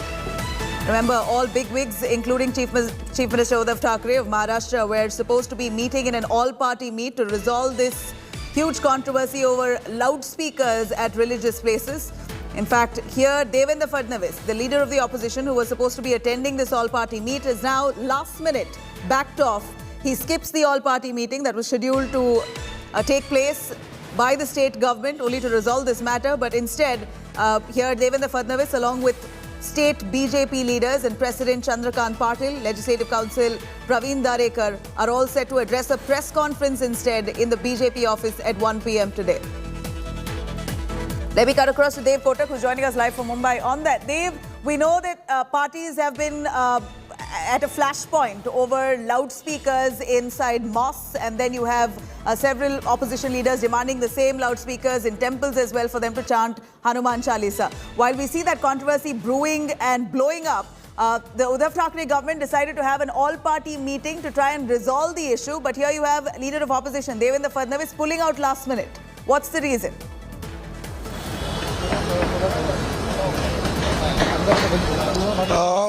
Well, they certainly were not in agreement with the kind of things that were being implemented, and also Uddhav Thackeray was saying that you have to be present for the meeting, so there can be some sort of uniformity and all of them can be on the same page.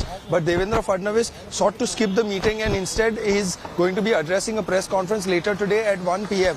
because we know clearly the BJP and the Shiv Sena have had their own share of own set of differences, and they have not been able to come together in terms of their or resolve their ideological differences, if I may say so.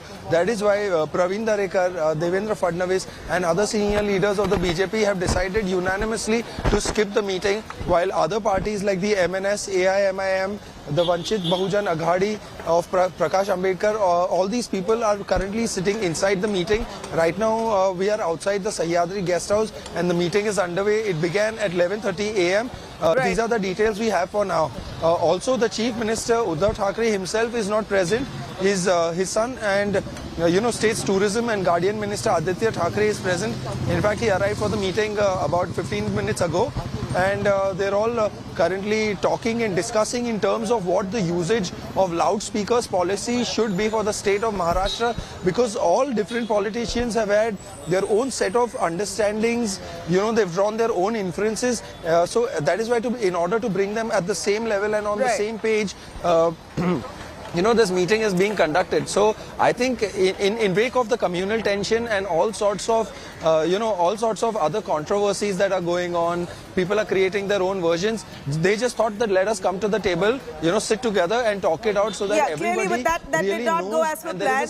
We see that Devendra Fadnavis is now gearing up to address a press conference instead at 1 p.m. at the BJP office in Mumbai. We're going to continue tracking those developments, and you please stay with us.